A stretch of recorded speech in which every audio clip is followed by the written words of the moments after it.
الحمدللہ وکفا والصلاة والسلام علی عبادہ الذین اصطفیٰ خصوصاً علی افضلہم وخاتم النبیین محمد الامین وعلی آلہ وصحبہ اجمعین اما بعد فقد قال اللہ تبارک وتعالی کما ورد فی سورة الزخرف اعوذ باللہ من الشیطان الرجیم بسم اللہ الرحمن الرحیم حامیم والکتاب المبین انا جعلناہ قرآنا عربیا لعلکم تعقلون وانہ لفی ام الکتاب لدینا لعلی حکیم وقال تبارک وتعالی کما ورد فی سورة الواقعہ فلا اقسم بمواقع النجوم وانہ لقسم لو تعلمون عظیم انہ لقرآن کریم فی کتاب مکنون لا یمسہ الا المطہرون تنزیل من رب العالمین وقال عز وجل کما ورد فی سورة البروج بل هو قرآن مجید فی لوح محفوظ صدق اللہ العظیم رب اشرح لی صدری ویسر لی امری واحلل عقدۃ من لسانی یفقہوا قولی اللہم ربنا الہمنا رشدنا واعذنا من شرور انفسنا اللہم ارنا الحق حقا وارزقنا اتباعہ وارنا الباطل باطلا وارزقنا اجتنابہ اللہم ارحمنا بالقرآن العظیم واجعلہ لنا اماما ونورا وہدا ورحمہ اللہم ذکرنا منہ ما نسینا وعلمنا منہ ما جہلنا وارزقنا تلاوتہ آناء اللیل وآناء النہار واجعلہ لنا حجتا یا رب العالمین آمین۔ تعارف قرآن کے سلسلے میں سب سے پہلی بات یہ کہ ہمارا ایمان یا عام اصطلاح کے مطابق ہمارا عقیدہ قرآن حکیم کے بارے میں کیا ہے۔ تین سادہ ترین جملوں میں قرآن حکیم سے متعلق جو ہمارا عقیدہ ہے اسے بیان کیا جا سکتا ہے۔ نمبر ایک، قرآن اللہ کا کلام ہے۔ نمبر دو، یہ محمد الرسول اللہ صلی اللہ علیہ وسلم پر نازل ہوا۔ اور نمبر تین، یہ ہر اعتبار سے محفوظ ہے اور کل کا کل من و عن موجود ہے۔ اس کی حفاظت کا ذمہ خود اللہ نے لیا ہے۔ یہ تین جملے ہمارے عقائد کی فہرست کے اعتبار سے کفایت کریں گے قرآن حکیم کے بارے میں ہمارے عقیدے پر۔ لیکن انہی تین جملوں کے بارے میں اگر ذرا تفصیل سے گفتگو کی جائے اور اس کے ساتھ ذرا گہرائی میں اتر کر غور کیا جائے تو کچھ علمی حقائق ہیں کہ جو سامنے آتے ہیں، اور میں یہ چاہتا ہوں کہ اس تمہیدی گفتگو میں ان میں سے بعض کی طرف اجمالاً اشارہ ہو جائے۔ سب سے پہلی بات کہ قرآن اللہ کا کلام ہے، یہ خود قرآن حکیم سے ثابت ہے۔ سورہ توبہ کی آیت نمبر 6 میں اللہ تعالیٰ نے نبی اکرم صلی اللہ علیہ وسلم سے فرمایا وَإِنْ أَحَدٌ مِّنَ الْمُشْرِكِينَ اسْتَجَارَكَ فَأَجِرْهُ حَتَّى يَسْمَعَ كَلَامَ اللَّهِ ثُمَّ أَبْلِغْهُ مَأْمَنَهُ۔ جب سورہ توبہ کی وہ ابتدائی 6 آیات نازل ہوئی ہیں جن میں آخری الٹیمیٹم دیا گیا مشرکین عرب کو کہ اشہر حرم کے خاتمے کے بعد تمہارا قتل عام شروع ہو جائے گا اگر تم ایمان نہ لائے، اس کے ضمن میں ایک ہدایت یہ دی گئی نبی اکرم صلی اللہ علیہ وسلم کو کہ جب یہ الٹیمیٹم دے دیا جائے تو پھر اگر مشرکین میں سے کوئی آپ کی پناہ طلب کرے کہ وہ آپ کے پاس آئے اور کلام اللہ کو سنے، جس چیز پر ایمان لانے کی دعوت دی جا رہی ہے اس کو وہ سمجھے، تو اسے پناہ دیجئے یہاں تک کہ وہ آپ کے پاس آئے، آپ کے پاس مقیم ہو، اللہ کا کلام سنے، پھر اسے اس کی امن کی جگہ تک پہنچا دیجئے۔ یعنی ایسا نہیں ہونا چاہیے کہ وہی اس سے مطالبہ کیا جائے کہ یہی فیصلہ کرو کہ آیا تم ایمان لاتے ہو یا نہیں۔ یہ بہت ہی منطقی اور بہت معقول بات ہے۔ اس وقت صرف اس میں کا حوالہ میں نے دیا ہے کلام اللہ کے الفاظ کے لیے ایک شہادت کے طور پر کہ حتیٰ یسمع کلام اللہ، یہاں تک کہ وہ اللہ کے کلام کو سن لیں۔ اب اسی میں در حقیقت قرآن حکیم کی اصل عظمت کا راز مضمر ہے۔ کلام متکلم کی صفت ہوتا ہے اور کلام میں متکلم کی پوری شخصیت حویدہ ہوتی ہے۔ چنانچہ آپ کسی بھی انسان کا کلام سن کر اندازہ کر سکتے ہیں کہ اس کے علم، فہم، شعور، اس کی سطح کیا ہے۔ آیا کوئی مہذب انسان ہے، تعلیم یافتہ انسان ہے، متمدن انسان ہے، یا کوئی اجڑ ہے، گوار ہے۔ چند جملے جو ہیں وہ کفایت کرتے ہیں، اس لیے کہ کلام میں متکلم کی پوری شخصیت حویدہ ہوتی ہے۔ اس اعتبار سے در حقیقت یہ کلام اللہ، اللہ تعالیٰ کی جملہ صفات کا مظہر ہے۔ ان میں اللہ تعالیٰ کی اس میں جملہ صفات ظاہر ہوتی ہیں، اور اسی کو نہایت خوبصورت انداز میں علامہ اقبال نے کہا ہے، فاش گویم آنچ در دل مضمر است، این کتابیں نیست چیزیں دیگر است، مثل حق پنہاؤ ہم پیداستو، زندہ و پائندہ و گویاستو۔ میں صاف ہی کہہ دیتا ہوں جو میرے دل میں چھپی ہوئی بات ہے۔ فاش گویم آنچ در دل مضمر است، این کتابیں نیست چیزیں دیگر است۔ یہ قرآن کتاب نہیں ہے، کچھ اور شے ہے۔ ویسے تو یہ جو مصرع ہے، این کتابیں نیست چیزیں دیگر است، مختلف مفاہیم کے لیے، مختلف معنی کے لیے اس کا حوالہ دے دیا جاتا ہے، لیکن یہاں قابل غور بات یہ ہے کہ اس کے فوراً بعد جو شعر ہے علامہ کا، اس میں اس کے چیزیں دیگر ہونے کا کون سا پہلو واضح کیا جا رہا ہے؟ مثل حق پنہاؤ ہم پیداستو، ذات حق سبحانہ و تعالی، ذالک بان اللہ هو الحق، ذات حق کے مثل، اسی کی طرح، مثل حق پنہاؤ ہم پیداستو۔ اس میں اشارہ ہو گیا در حقیقت سورہ حدید کی اس آیت کی طرف کہ هو الاول والآخر والظاہر والباطن۔ اللہ تعالیٰ کی شان یہ ہے کہ وہ الظاہر بھی ہے، الباطن بھی ہے۔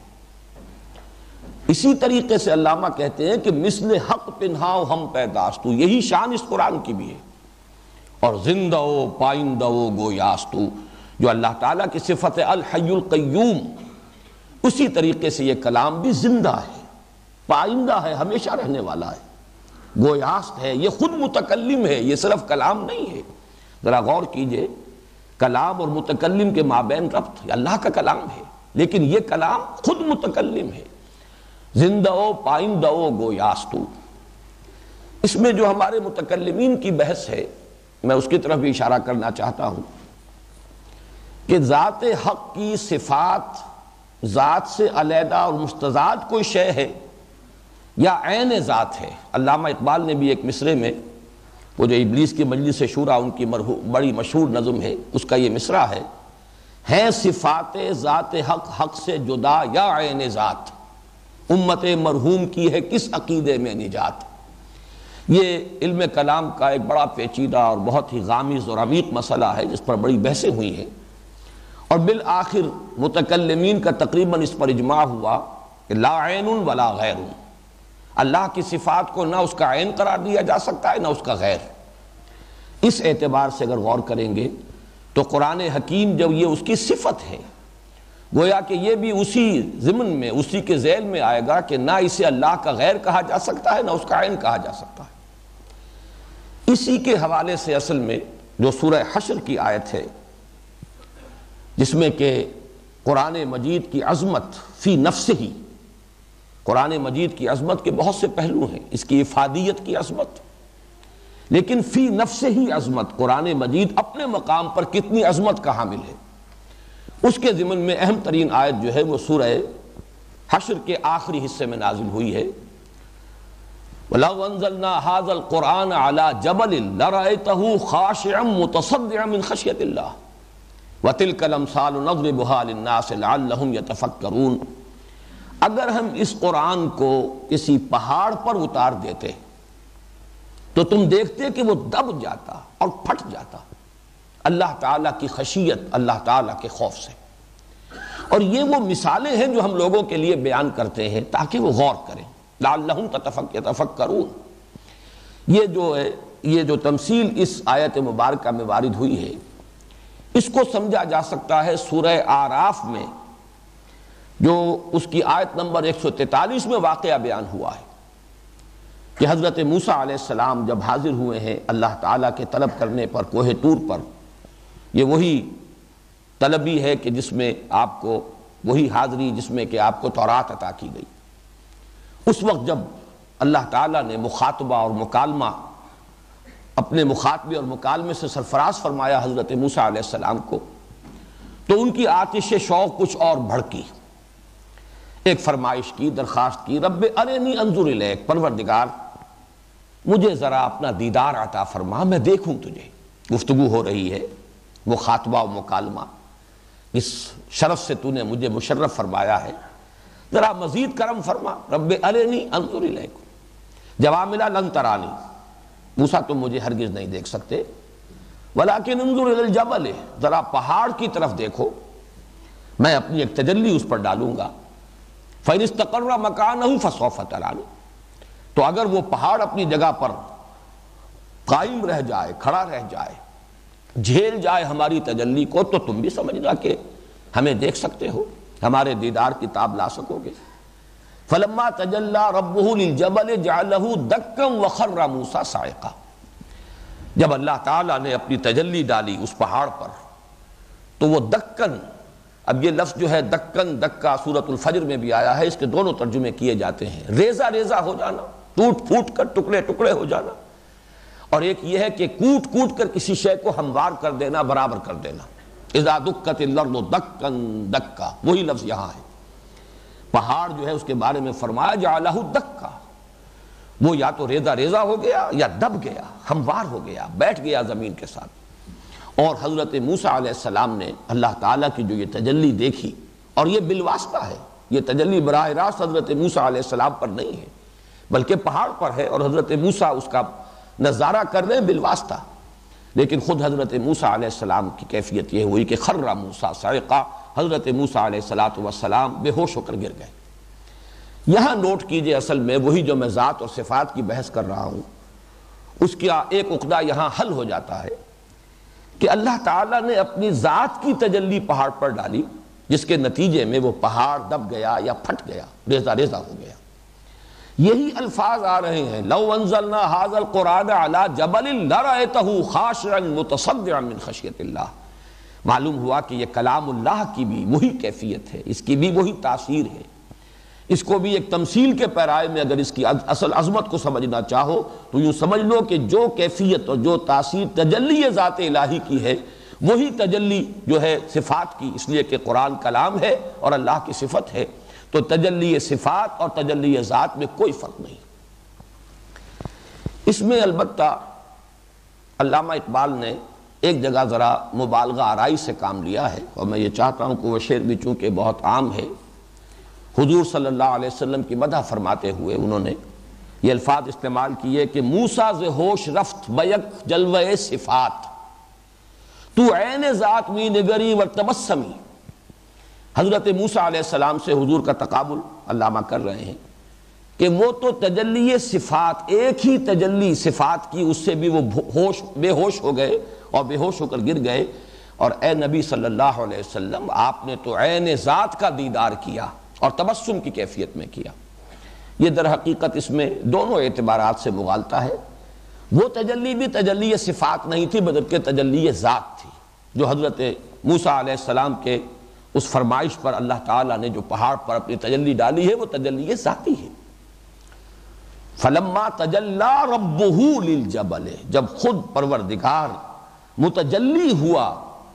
اللہ تعالیٰ کے لیے یہ لفظ استعمال ہوا ہے۔ اور دوسرے یہ کہ یہ خیال بھی کہ نبی اکرم صلی اللہ علیہ وسلم نے شب معراج میں ذات الہی کا مشاہدہ کیا ہے، یہ بھی مختلف فی ہے ہمارے ہاں۔ ہمارے اسلاف میں یہ رائے بھی ہے کہ اللہ تعالیٰ کو دیکھا ہے، لیکن یہ کہ اکثر و بیشتر رائے یہ ہے کہ نہیں، وہاں بھی آیات، جیسے کہ سورۃ النجم میں آیا ہے لقد رأى من آیات ربہ الکبریٰ، اس میں کوئی شک نہیں کہ وہ آیات جو وہاں حضور نبی اکرم صلی اللہ علیہ وسلم نے دیکھی ہیں اور جن کا مشاہدہ کیا ہے، وہ اللہ تعالیٰ کی عظیم ترین آیات میں سے ہیں۔ ظاہر بات ہے کہ وہاں اس بیری کے درخت پر اذ یغشی السدرۃ ما یغشی ما زاغ البصر وما طغی لقد رأى من آیات ربہ الکبریٰ، اب اس سے زیادہ بڑی آیات اللہ تعالیٰ کی اور اس سے زیادہ بڑی تجلی اللہ کی اور کہاں ہوگی؟ لیکن دونوں اعتبارات سے اس شعر کے اندر مبالغہ ہے۔ البتہ جہاں تک اس آیہ مبارکہ کا تعلق ہے اور اس کے حوالے سے علامہ کا یہ کہنا کہ مثل حق پنہاں ہم پیداستو زندہ پائندہ گویاستو، میں سمجھتا ہوں کہ اس میں قطعاً کوئی مبالغہ نہیں ہے، اور اس آیت مبارکہ کے حوالے سے یہ بات کہی جا سکتی ہے کہ جو علامہ اقبال نے شعر میں کہی ہے، فاش گویم آنچ در دل مسمرستی کتابیں نیست چیزیں دیگرست، مثل حق پنہاں ہم پیداستو زندہ پائندہ گویاستو۔ اب ذرا اسی اللہ، اس قرآن کے کلام اللہ ہونے کے اعتبار سے ایک بات پر اور توجہ کر لیجئے۔ تورات میں کتاب استثناء یا سفر استثناء، ڈیوٹرانومی کے نام سے جو اس کا ایک باب ہے یا ایک کتاب ہے، صحف موسیٰ میں سے ایک صحیفہ، اس کے 18ویں باب میں نبی اکرم صلی اللہ علیہ وسلم کے لیے ایک پیشین گوئی جو وارد ہوئی ہے، اس میں الفاظ یہی ہیں کہ میں ان کے بھائیوں میں سے ان کے لیے تیرے مانند ایک نبی برپا کروں گا، اس کے منہ میں اپنا کلام ڈالوں گا اور وہ ان سے وہی کچھ کہے گا جو میں اس سے کہوں گا۔ میں نے خاص طور پر یہ جو حوالہ دیا اس وقت وہ ان الفاظ کے لیے کہ میں اس کے منہ میں اپنا کلام ڈالوں گا۔ یہاں ایک تو لفظ کلام آیا، جیسے کہ قرآن حکیم کی اس آیت کے اندر آیا حتی یسمع کلام اللہ، اسی طرح تورات کی سفر استثناء میں حضور صلی اللہ علیہ وسلم کی بشارت اور پیشین گوئی کے ضمن میں بھی لفظ کلام آیا کہ میں اس کے منہ میں اپنا کلام ڈالوں گا اور وہ لوگوں سے ان سے وہی کچھ کہے گا جو میں اس سے کہوں گا۔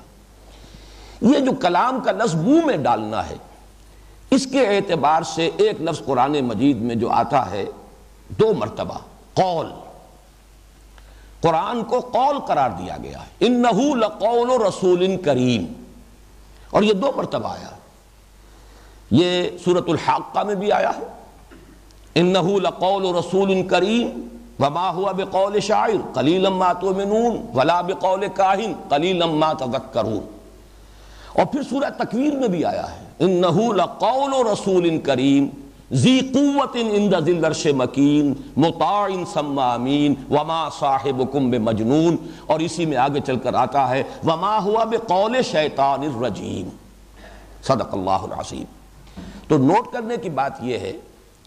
کہ ایک جگہ پر تقریباً اس پر اجماع ہے، حضرت جبرائیل کا ذکر ہے انہو لقول رسول کریم ذی قوت عند ذی العرش مکین مطاع ثم امین، سورہ تکویر میں، اس میں کوئی اختلاف نہیں ہو سکتا کہ یہاں حضرت جبرائیل علیہ السلام کا تذکرہ ہو رہا ہے، گویا کہ قرآن کو ان کا قول قرار دیا گیا۔ اور سورۃ الحاقہ میں یہ نبی اکرم صلی اللہ علیہ وسلم کا قول قرار دیا جا رہا ہے انہو لقول رسول کریم وما ہوا بقول شاعر۔ اب ظاہر بات ہے کہ یہاں جن چیزوں کی نفی کی جا رہی ہے یہ کسی شاعر کا قول نہیں ہے، ولا بقول کاہن، یہ کسی کاہن کا قول نہیں ہے، یہاں پر یقیناً رسول کریم سے مراد محمد الرسول اللہ صلی اللہ علیہ وسلم ہے۔ یوں سمجھیے کہ اللہ کا کلام پہلے وہ حضرت جبرائیل پر نازل ہوا، اور گویا کہ اگر میں وہی کتاب استثناء کے الفاظ اگر استعمال کروں اور بورو کروں، یہاں اللہ نے اپنا کلام ان کے منہ میں ڈالا۔ ان کا منہ ظاہر بات ہے کہ ہم اس کا کوئی خیال نہیں کر سکتے، کوئی تصور نہیں کر سکتے، وہ بہت بڑے فرشتے ہیں، جلیل القدر فرشتے ہیں، لیکن یہ کہ قول کا لفظ جب استعمال ہوا ہے تو یہ کلام الہی ابتداءً حضرت جبرائیل کے قول کی شکل میں ہوا، اور پھر حضرت جبرائیل کے ذریعے سے یہ محمد الرسول اللہ صلی اللہ علیہ وسلم کے آپ کے منہ میں ڈالا گیا ہے، اور وہاں سے بھی قول محمد صلی اللہ علیہ وسلم کی حیثیت سے لوگوں کے سامنے آیا، اس لیے کہ آپ ہی کی زبان مبارک سے ادا ہوا ہے، لوگوں نے صرف آپ ہی کی زبان مبارک سے سنا ہے۔ تو یہ قول جو ہے یہ قول شاعر نہیں، یہ قول کاہن نہیں، یہ قول شیطان الرجیم نہیں، بلکہ یہ قول رسول کریم ہے، اور قول رسول کریم اولاً محمد الرسول اللہ صلی اللہ علیہ وسلم لوگوں کے سامنے ان کے قول کی حیثیت سے آ رہا ہے، پھر ثانیاً یہ قول حضرت جبرائیل کا ہے، اس لیے کہ انہوں نے یہ قول جو ہے حضور کو پہنچایا ہے اور اس کو آخری درجے پر پہنچائیں گے، تو یہ در حقیقت اللہ کا کلام ہے، کلام اللہ ہے، جس کے بارے میں تورات میں الفاظ آئے کہ میں اس کے منہ میں اپنا کلام ڈالوں گا۔ تیسری بات اسی کلام ہونے کے اعتبار سے نوٹ کیجئے، کلام اللہ کی صفت ہے اور صفت اللہ کی قدیم ہے۔ پھر یہ کہ اللہ کی ذات کی طرح اس کی صفات بھی ظاہر بات ہے کہ وہ مادیت سے اور جسم اور جسمانیت سے ماوراء ہے۔ کلام اللہ جو ہے وہ حرف و صوت و رسم اس سے منزہ ہے، اعلیٰ ہے، عرفہ ہے، مبرہ ہے، ماوراء ہے، وراء الوراء ہے، یہ جو کلام قدیم ہے۔ لیکن انسانوں کی ہدایت کے لیے، اس لیے کہ اسے اللہ تعالیٰ انسانوں کی ہدایت اور رہنمائی کے لیے نازل فرمانا چاہتا ہے، لہذا اس نے پھر حروف و اصوات کا جامہ پہنا، حروف اور اصوات کی شکل اختیار کی، اور پھر یہ اللہ ہی کے پاس لوح محفوظ میں، یا جسے ام الکتاب کہا گیا ہے یا جسے کتاب مکنون کہا گیا ہے، یہ وہاں درج ہے، اصل میں یہ وہاں لکھا ہوا ہے۔ ہمارے پاس جو کچھ ہے یہ قرآن مجید، یہ مصحف، یہ اس کی نقل ہے مطابق اصل، جسے آپ کہتے ہیں کہ ایک سرٹیفائیڈ کاپی ہے، یہ ہمارے پاس نقول ہے مصدقہ نصول، لیکن یہ کہ اصل میں اصل کتاب کہاں ہے۔ اسی لیے میں نے وہ آج آیات جو ہیں وہ تلاوت کی تھی، جیسے سورہ بروج میں فرمایا بل ہوا قرآن مجید فی لوح محفوظ، یہ تو قرآن ہے بڑا بزرگ و برتر اور یہ اس لوح محفوظ میں ہے۔ اسی کو فرمایا گیا انہ لقرآن کریم فی کتاب مکنون لا یمسہ الا المطہرون، یہ تو ایک کتاب ہے بڑی کریم، بہت باعزت، اور ایک ایسی کتاب میں جو چھپی ہوئی ہے۔ تمہارے پاس جو مصحف ہے وہ تو اس کی ایک نقل ہے، نقل مطابق اصل، مصدقہ نقل ہے۔ اصل کتاب تو وہ کتاب مکنون ہے، چھپی ہوئی کتاب، لا یمسہ الا المطہرون، اسے تو چھو ہی نہیں سکتے مگر صرف وہ کہ جو بہت ہی پاک کر دیے گئے، مطہر، انتہائی پاک کی ہوئی ہستیاں، یعنی ملائکہ مقربین جو ہیں وہی ہیں، فی صحف مکرمۃ مرفوعۃ مطہرۃ بایدی سفرۃ کرام بررہ، در حقیقت یہ کتاب مکنون جو ہے وہ ان کے پاس ہے، وہ تو تمہاری رسائی سے بہت بعید ہے، ماوراء ہے۔ ہاں میں پھر وہی الفاظ استعمال کر رہا ہوں، یہ اس کی در حقیقت نقل مطابق اصل ہے کہ جو تمہیں عطا کی گئی ہے۔ یہی بات ہے جو کہی گئی ہے سورہ زخرف میں وَإِنَّهُ لَفِي أُمِّ الْكِتَابِ لَدَيْنَا لَعَلِيٌّ حَكِيمٌ، یہ تو در حقیقت اس اصل کتاب میں، اب کا لفظ کہتے ہیں جڑ کے لیے، اساس کے لیے، بنیاد کے لیے، اس کتاب کی اصل اساس وہ لوح محفوظ میں ہے، کتاب مکمون میں ہے، وہ ہے اس کی اصل جڑ، وہ ہے اس کی اصل بنیاد۔ اسی لیے ماں کے لیے لفظ ہے، اس لیے کہ ظاہر بات ہے کہ اسی کے بطن سے ولادت ہوتی ہے اولاد کی، وہ گویا کہ بمنزلہ اساس ہے۔ تو انہو لفی ام الکتاب، وہ ام الکتاب تو وہاں ہے، لدینا مزید وضاحت کر دی گئی جو ہمارے پاس ہے، اور اس ام الکتاب میں یہ قرآن درج ہے، لعلی حکیم، اور یہ اس کے لیے صفات ہیں، وہ بہت بلند و بالا ہے اور حکمت والا ہے یا مستحکم ہے، وہ کلام اللہ کا، اور وہ کتاب جو ہے وہ نہایت محفوظ کتاب ہے۔ تو اسے لوح محفوظ کہیے، کتاب مکنون کہیے، ام الکتاب کہیے، اصل قرآن وہاں ہے، وہ کلام الہی کے جو اصوات و حروف سے مبرہ منزہ ماورا تھا، اس نے اصوات و حروف کا جامہ پہنا اسی عالم غیب میں، اسی عالم امر میں، اور وہاں جو اس کی اصل شکل ہے وہ ام الکتاب میں ہے، لوح محفوظ میں ہے، کتاب مکنون میں ہے۔ البتہ پھر یہ کہ اس کا تنزیل اس کی ہوئی ہے، اور وہ تنزیل محمد الرسول اللہ صلی اللہ علیہ وسلم پر ہوئی، اس پر ہم بعد میں ابھی غور کریں گے، اور وہ ہے کہ جو ہمارے پاس وہ ایک اس کی نقول مصدقہ مصاحف کی شکل میں موجود ہے۔ ایک بات اور اس میں عرض کرنا چاہتا ہوں، اگرچہ مجھے اندازہ ہو رہا ہے کہ بات ذرا پھیل رہی ہے۔ جب میں نے یہ عرض کیا کہ قرآن اللہ کا کلام ہے، تو اثناء درس میں چونکہ ہم ایک دور تو درس کا مکمل کر چکے ہیں، سورہ شورى میں سے ہم گزرے، اور سورہ شورى میں ایک بڑی عظیم آیت ہے، اللہ تعالیٰ انسان سے کس طرح سے ہم کلام ہوتا ہے، اس کی 3 شکلیں بیان ہوئی۔ وما کان لبشر ان یکلمہ اللہ الا وحیا او من وراء حجاب او یرسل رسولا فیوحی باذنہ ما یشاء. کسی انسان کا یہ مقام نہیں ہے، کسی انسان کے لیے یہ ممکن نہیں ہے. نوٹ کرنے کی بات یہ ہے کہ یہ نہیں فرمایا کہ اللہ کے لیے یہ ممکن نہیں ہے. ما کان لبشر، اللہ تو ہر شے پر قادر ہے، اللہ جو چاہے کر سکتا ہے، اللہ کی قدرت سے کوئی چیز بعید نہیں ہے، لیکن انسان کا مقام یہ نہیں ہے. وما کان لبشر ان یکلمہ اللہ، کسی بشر کا یہ مقام نہیں ہے، کسی بشر کی یہ حیثیت نہیں ہے، کسی بشر کا یہ مرتبہ نہیں ہے کہ اللہ اس سے کلام کرے سوائے 3 صورتوں کے. وما کان لبشر ان یکلمہ اللہ الا وحیا، یا تو وحی کے ذریعے سے، او من وراء حجاب، یا پردے کے پیچھے سے، او یرسل رسولا فیوحی باذنہ ما یشاء، یا وہ بھیجتا ہے کسی رسول کو، کسی اپنے پیغامبر کو، کسی اپنے ایلچی کو، یعنی رسول ملک فرشتوں میں سے اپنے پیغامبر کو، پھر وہ وحی کرتا ہے جو بھی اللہ چاہتا ہے. فیوحی باذنہ، اللہ کے حکم سے، اللہ کے اذن سے، ما یشاء، جو اللہ چاہتا ہے. اب یہ 3 شکلیں کلام الہی کی ہمارے سامنے آئی ہیں. ان میں 2 تو ہوئی جن کے لیے لفظ وحی آ رہا ہے، الا وحیا، اور آخری او یرسل رسولا فیوحی باذنہ ما یشاء. درمیان میں ایک شکل آئی ہے من ورائے حجاب. یہ من ورائے حجاب چونکہ میں تذکرہ کر چکا ہوں سورہ اعراف میں آیت نمبر 143 میں، بلکہ متعدد مواقع پر حضرت موسیٰ علیہ السلام سے اللہ تعالیٰ نے کلام فرمایا. پہلی مرتبہ جب حاضری ہوئی تھی، جب آگ کی تلاش میں پہنچے تھے کوہ طور پر، وہاں پر مخاطبہ ہوا. یہ مخاطبہ اور مکالمہ الہی جو ہے حضرت موسیٰ کے ساتھ من ورائے حجاب، پردے کے پیچھے سے تھا. اسی لیے تو وہ آتش شوق بھڑکی تھی کہ کیا قیامت ہے کہ چلمن سے لگے بیٹھے ہیں، صاف چھپتے بھی نہیں، سامنے آتے بھی نہیں. ظاہر بات ہے جب ہم کلام ہونے کا شرف عطا ہو رہا ہے تو ایک قدم اور ہے بس کہ مجھے دیدار بھی عطا ہو جائے. لیکن یہ من ورائے حجاب، اور وہ حجاب قائم رہا. نبی اکرم صلی اللہ علیہ وسلم سے یہی مخاطبہ شب معراج میں ہوا من ورائے حجاب. بعض حضرات کی رائے میں عرض کر چکا ہوں کہ ان کا یہ خیال ہے کہ حضور نے دیدار جو ہے حاصل ہوا ہے اللہ کا، ذات الہی کا دیدار. لیکن میری رائے سلف میں سے انہی حضرات کے ساتھ ہے جن میں حضرت عائشہ صدیقہ بڑی اہمیت کی حامل ہے. انہوں نے حضور صلی اللہ علیہ وسلم سے بھی ان چیزوں پر استفسار لازماً کیا ہوگا. جو بات ان کی ہے وہ تو تقریباً ہم یقین کے درجے میں کہہ سکتے ہیں کہ وہ مرفوع ہے محمد الرسول اللہ صلی اللہ علیہ وسلم سے. نور انا یرا، اللہ تو نور ہے،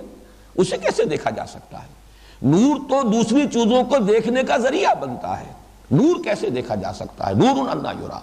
بہرحال میری رائے یہی ہے کہ یہ بھی ورائے حجاب گفتگو تھی، وہ ورائے حجاب جو حضرت موسیٰ علیہ السلام کو کوہ طور پر مکالمہ اور مخاطبہ نصیب ہوا، وہی ورائے حجاب محمد الرسول اللہ صلی اللہ علیہ وسلم کو شب معراج میں عند سدرۃ المنتہا اللہ تعالیٰ نے مشرف فرمایا اپنے مخاطبے اور مکالمے سے. البتہ وحی ایک براہ راست ہے اللہ کی وحی، بغیر اس کے کہ فرشتہ درمیان میں ہو. دوسری وحی ہے کہ جو فرشتے کے ذریعے سے ہے. اور قرآن مجید سے زیادہ جس بات کی طرف رہنمائی ملتی ہے وہ یہ ہے کہ قرآن وحی ہے بواسطہ ملک. نزل بہ الروح الامین علی قلبک فإنہ نزلہ علی قلبک. حضرت جبرائیل علیہ السلام اور فرشتے ہی کی وساطت سے یہ وحی ہوئی ہے محمد الرسول اللہ صلی اللہ علیہ وسلم پر. البتہ یہ کہ براہ راست وحی بغیر فرشتے کے وحی، دل میں کسی بات کا اللہ تعالیٰ کی طرف سے ڈال دیا جانا، الہام، جس کو حضور نے ایک اور حدیث میں نفس فی الروع کہا ہے. دل میں کوئی بات آ گئی، جیسے کسی نے پھونک مار دی ہو بغیر اس کے کہ کوئی آواز سننے میں آئی ہو. ایک ہوتا تھا سلسلۃ الجرس کہ حضور کو گھنٹیوں کی سی آواز آتی تھی، اور وہ گھنٹیوں کی سی آواز، لیکن اس کے بعد وہ جو مفہوم ہے وہ محمد الرسول اللہ صلی اللہ علیہ وسلم کے قلب مبارک پر نازل ہو جاتا تھا. بہرحال تیقن کے ساتھ تو میں نہیں کہہ سکتا، لیکن میرا گمان غالب ہے کہ قرآن مجید تیسری قسم کی وحی ہی پر پورا کا پورا قرآن مشتمل ہے. وہ جو وحی ہے براہ راست، وہ القا، وہ در حقیقت وحی خفی ہے. اور اسی کے لیے میں 2 الفاظ اب چاہتا ہوں کہ آپ انگریزی کے نوٹ کر لیں. ایک ہے انسپیریشن، انسپائرڈ ہو جاتا ہے کوئی، اندر سے کوئی بات اسے انسپیریشن ملتی ہے. ایک ہے ریویلیشن، اور یہ ریویلیشن جو ہے اس کے ساتھ آپ نے ایک لفظ سنا ہوگا وربل ریویلیشن. انسپیریشن میں ایک مفہوم، ایک خیال، ایک کوئی آپ جو بھی اسے آپ کہیں تصور انسان کے اندر خود بخود آ گیا، اس کے ذہن میں، اس کے قلب میں، یہ انسپیریشن ہے. ریویلیشن ہے کوئی باقاعدہ کسی چیز کا کسی پر ریویل کیا جانا. اور اس میں بھی چونکہ ایک بڑی بحث چلتی ہے عیسائیوں کے ہاں، وہ ریویلیشن کو مانتے ہیں کہ وہ وربل ریویلیشن نہیں تھی بلکہ صرف ایک مفہوم ہے کہ جو انبیاء کے قلوب پر نازل کیا جاتا تھا وہ انہیں اپنے الفاظ میں ادا کرتے تھے. جبکہ ہمارے ہاں مستقل عقیدہ ہے اجماعی کہ یہ اللہ کا کلام ہے جو نازل ہوا ہے محمد الرسول اللہ صلی اللہ علیہ وسلم پر. یہ لفظاً بھی وحی ہے، معناً بھی وحی ہے. لفظاً بھی اللہ کا کلام ہے، معناً بھی اللہ کا کلام ہے. یہ وربل ریولیشن ہے. اس کے ضمن میں وہ ایک دلچسپ واقعہ جو لاہور ہی میں ہوا، کبھی کوئی یہاں ایف سی کالج کے غالباً پرنسپل ہوتے تھے، ان کے ساتھ یہ معاملہ پیش آیا تھا علامہ اقبال کا، کہ کسی دعوت میں جمع تھے اور ان صاحب نے بڑے ایک خاص، میں سمجھتا ہوں سٹل انداز میں علامہ کو ذرا ہلانے کے لیے یہ الفاظ استعمال کیے کہ میں نے سنا ہے کہ آپ بھی وربل ریولیشن کے قائل، آپ جیسا پڑھا لکھا آدمی بھی وربل ریولیشن کا قائل. تو علامہ نے جو جواب دیا اس وقت، واقعہ یہ ہے کہ وہ ان کی ذہانت پر دلالت کرنے والا جواب ہے کہ جی ہاں میں تو بالکل مانتا ہوں وربل ریولیشن کو، اس لیے کہ میرا تو تجربہ ہے. خود مجھ پر جب شعر نازل ہوتے ہیں تو وہ الفاظ کے جامع میں ڈھلے ہوئے آتے ہیں، میں لفظ بدلنا چاہوں تو نہیں بدل سکتا. معلوم ہوتا ہے کہ وہ میری اپنی تخلیق نہیں ہے وہ الفاظ، بلکہ وہ الفاظ ہی مجھ پر نازل کیے جاتے ہیں. تو یہ در حقیقت انداز اس کو جواب دینے کا جس کو عربی میں کہا جاتا ہے الاجوبۃ المسکتہ، چپ کر دینے والے جواب. وہ بات کہ جس کے بعد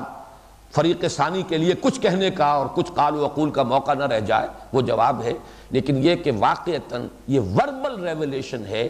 کلام الہی جس نے شکل اختیار کی ہے قول جبرائیل، انہ لقول رسول کریم ذی قوت عند ذی العرش مکین مطاع ثم امین. پھر وہ کلام نازل ہوا ہے حضرت جبرائیل کے ذریعے ایک قول کی شکل میں، اور وہ اب ادا ہوا ہے زبان محمدی سے قول محمد کی شکل میں، انہ لقول رسول کریم وما هو بقول شاعر قلیلا ما تؤمنون ولا بقول کاہن قلیلا ما تذکرون تنزیل من رب العالمین. تو یہ در حقیقت ریولیشن ہے، انسپیریشن نہیں. اور یہ ریولیشن وربل ہے،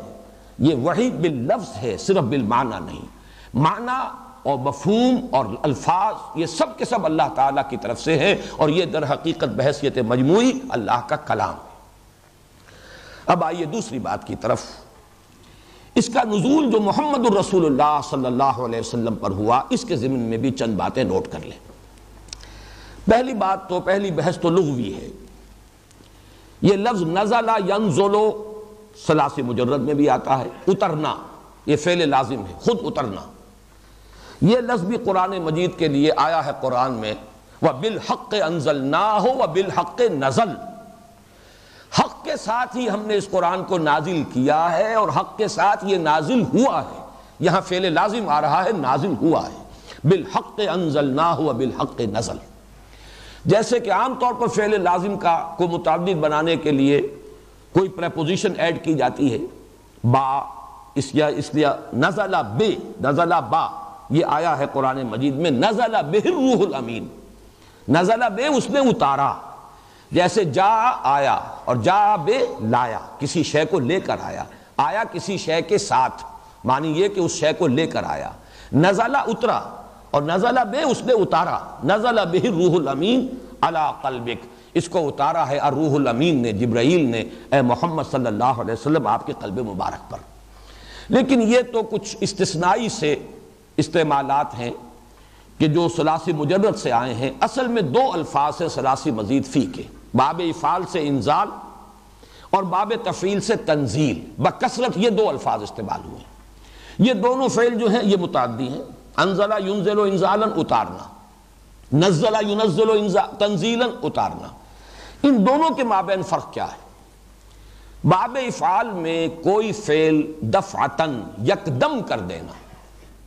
باب تفعیل میں وہی فعل جب آئے گا تدریجاً، اہتمام کے ساتھ، توجہ کے ساتھ، محنت کے ساتھ، یہ اہتمام کے ساتھ اسی کام کو کرنا، یہ گویا کہ باب تفعیل کا خاصہ ہے، جس کی ایک مثال ہے اعلام، بتا دینا، انفارمیشن۔ مکتب الاعلام انکوائری آفس یا انفارمیشن آفس، آپ نے کوئی چیز جا کے پوچھی، جواب دے دیا گیا، یہ اعلام ہے۔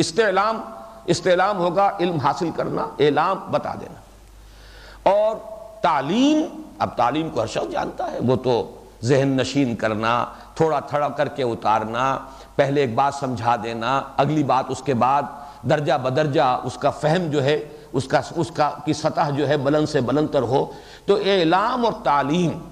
ان دونوں کے درمیان جو فرق ہے اس کے حوالے سے انزال اور تنزیل کے فرق کو بہت ہی نمایاں اور بہت جامعیت کے ساتھ سمجھا جا سکتا ہے۔ اب نوٹ کیجئے، قرآن مجید کے لیے اگرچہ لفظ انزال اور اس سے جو پھر مشتق ہوں گے انزلناہ، انا انزلناہ فی لیلۃ القدر، شہر رمضان الذی انزل فیہ القرآن، لفظ انزال بھی آیا ہے، لیکن بکثرت جو لفظ آیا ہے وہ تنزیل ہے۔ اس کی اصل شان جو ہے وہ تنزیلی شان ہے۔ اس کو تدریجاً، رفتہ رفتہ، تھوڑا تھوڑا، نجمن نازل کیا گیا ہے۔ اس اعتبار سے قرآن مجید کی تنزیل کے لیے جو حضور صلی اللہ علیہ وسلم پر اس کا نزول ہے، اس کے لیے صحیح تر اور زیادہ مستعمل لفظ جو ہے قرآن حکیم میں وہ تنزیل ہے۔ البتہ اس میں یہ نوٹ کیجئے کہ جہاں لیلۃ القدر اور لیلہ مبارکہ کا ذکر ہے، انا انزلناہ فی لیلۃ القدر، انا انزلناہ فی لیلۃ مبارکۃ، یہ دو مقامات پر آیا ہے، ایک رات میں اتارنا، اس میں لفظ انزال آیا۔ اسی طرح ایک مہینہ، شہر رمضان الذی انزل فیہ القرآن، یہاں بھی انزال ہے۔ لیکن یہ کہ حضور صلی اللہ علیہ وسلم پر نزول کے لیے جہاں کہیں انزال بھی آ گیا ہے، اکثر و بیشتر تنزیل آیا ہے۔ اس کی وجہ کیا ہے اور اس کی تعویل کیا ہے؟ اس کی جو تعویل تقریباً مجمع علیہ ہے وہ یہ ہے،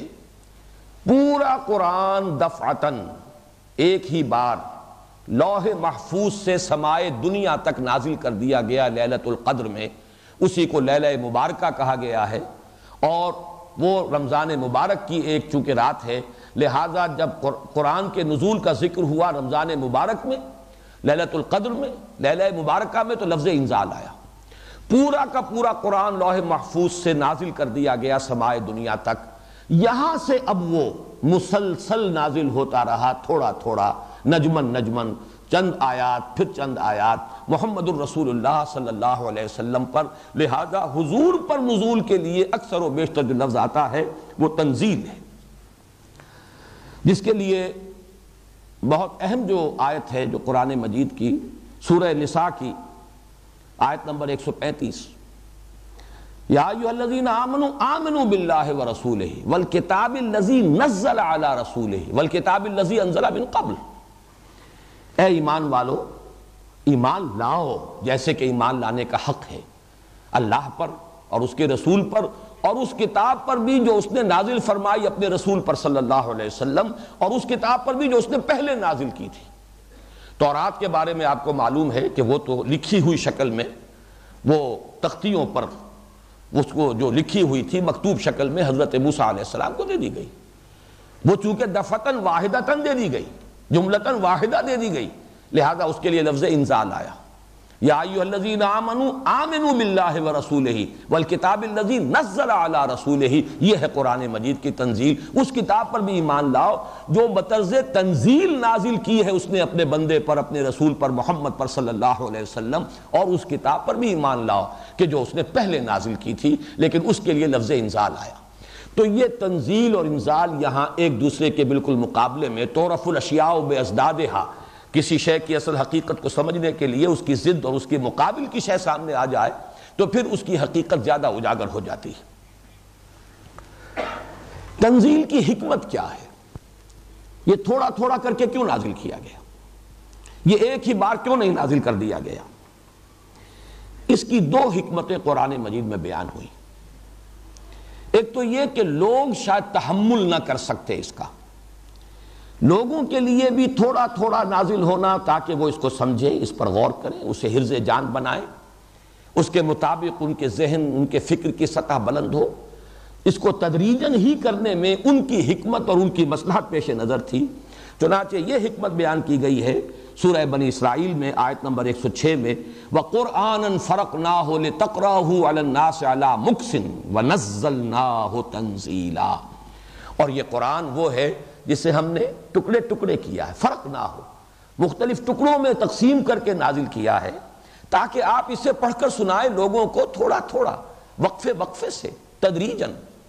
بارش اگر ایک دم بہت موسلادھار بارش ہو اس میں وہ برکات نہیں ہوتی جو ہلکی بارش اور تدریجاً ہو، تھوڑی تھوڑی بارش کہ جو زمین کے اندر جذب ہوتی چلی جائے۔ لیکن یہ کہ اگر دھواں دھار بارش جو ہو رہی ہے موسلادھار ایک بار، تو اس کا تو اکثر و بیشتر حصہ جو ہے وہ بہہ کر چلا جائے گا۔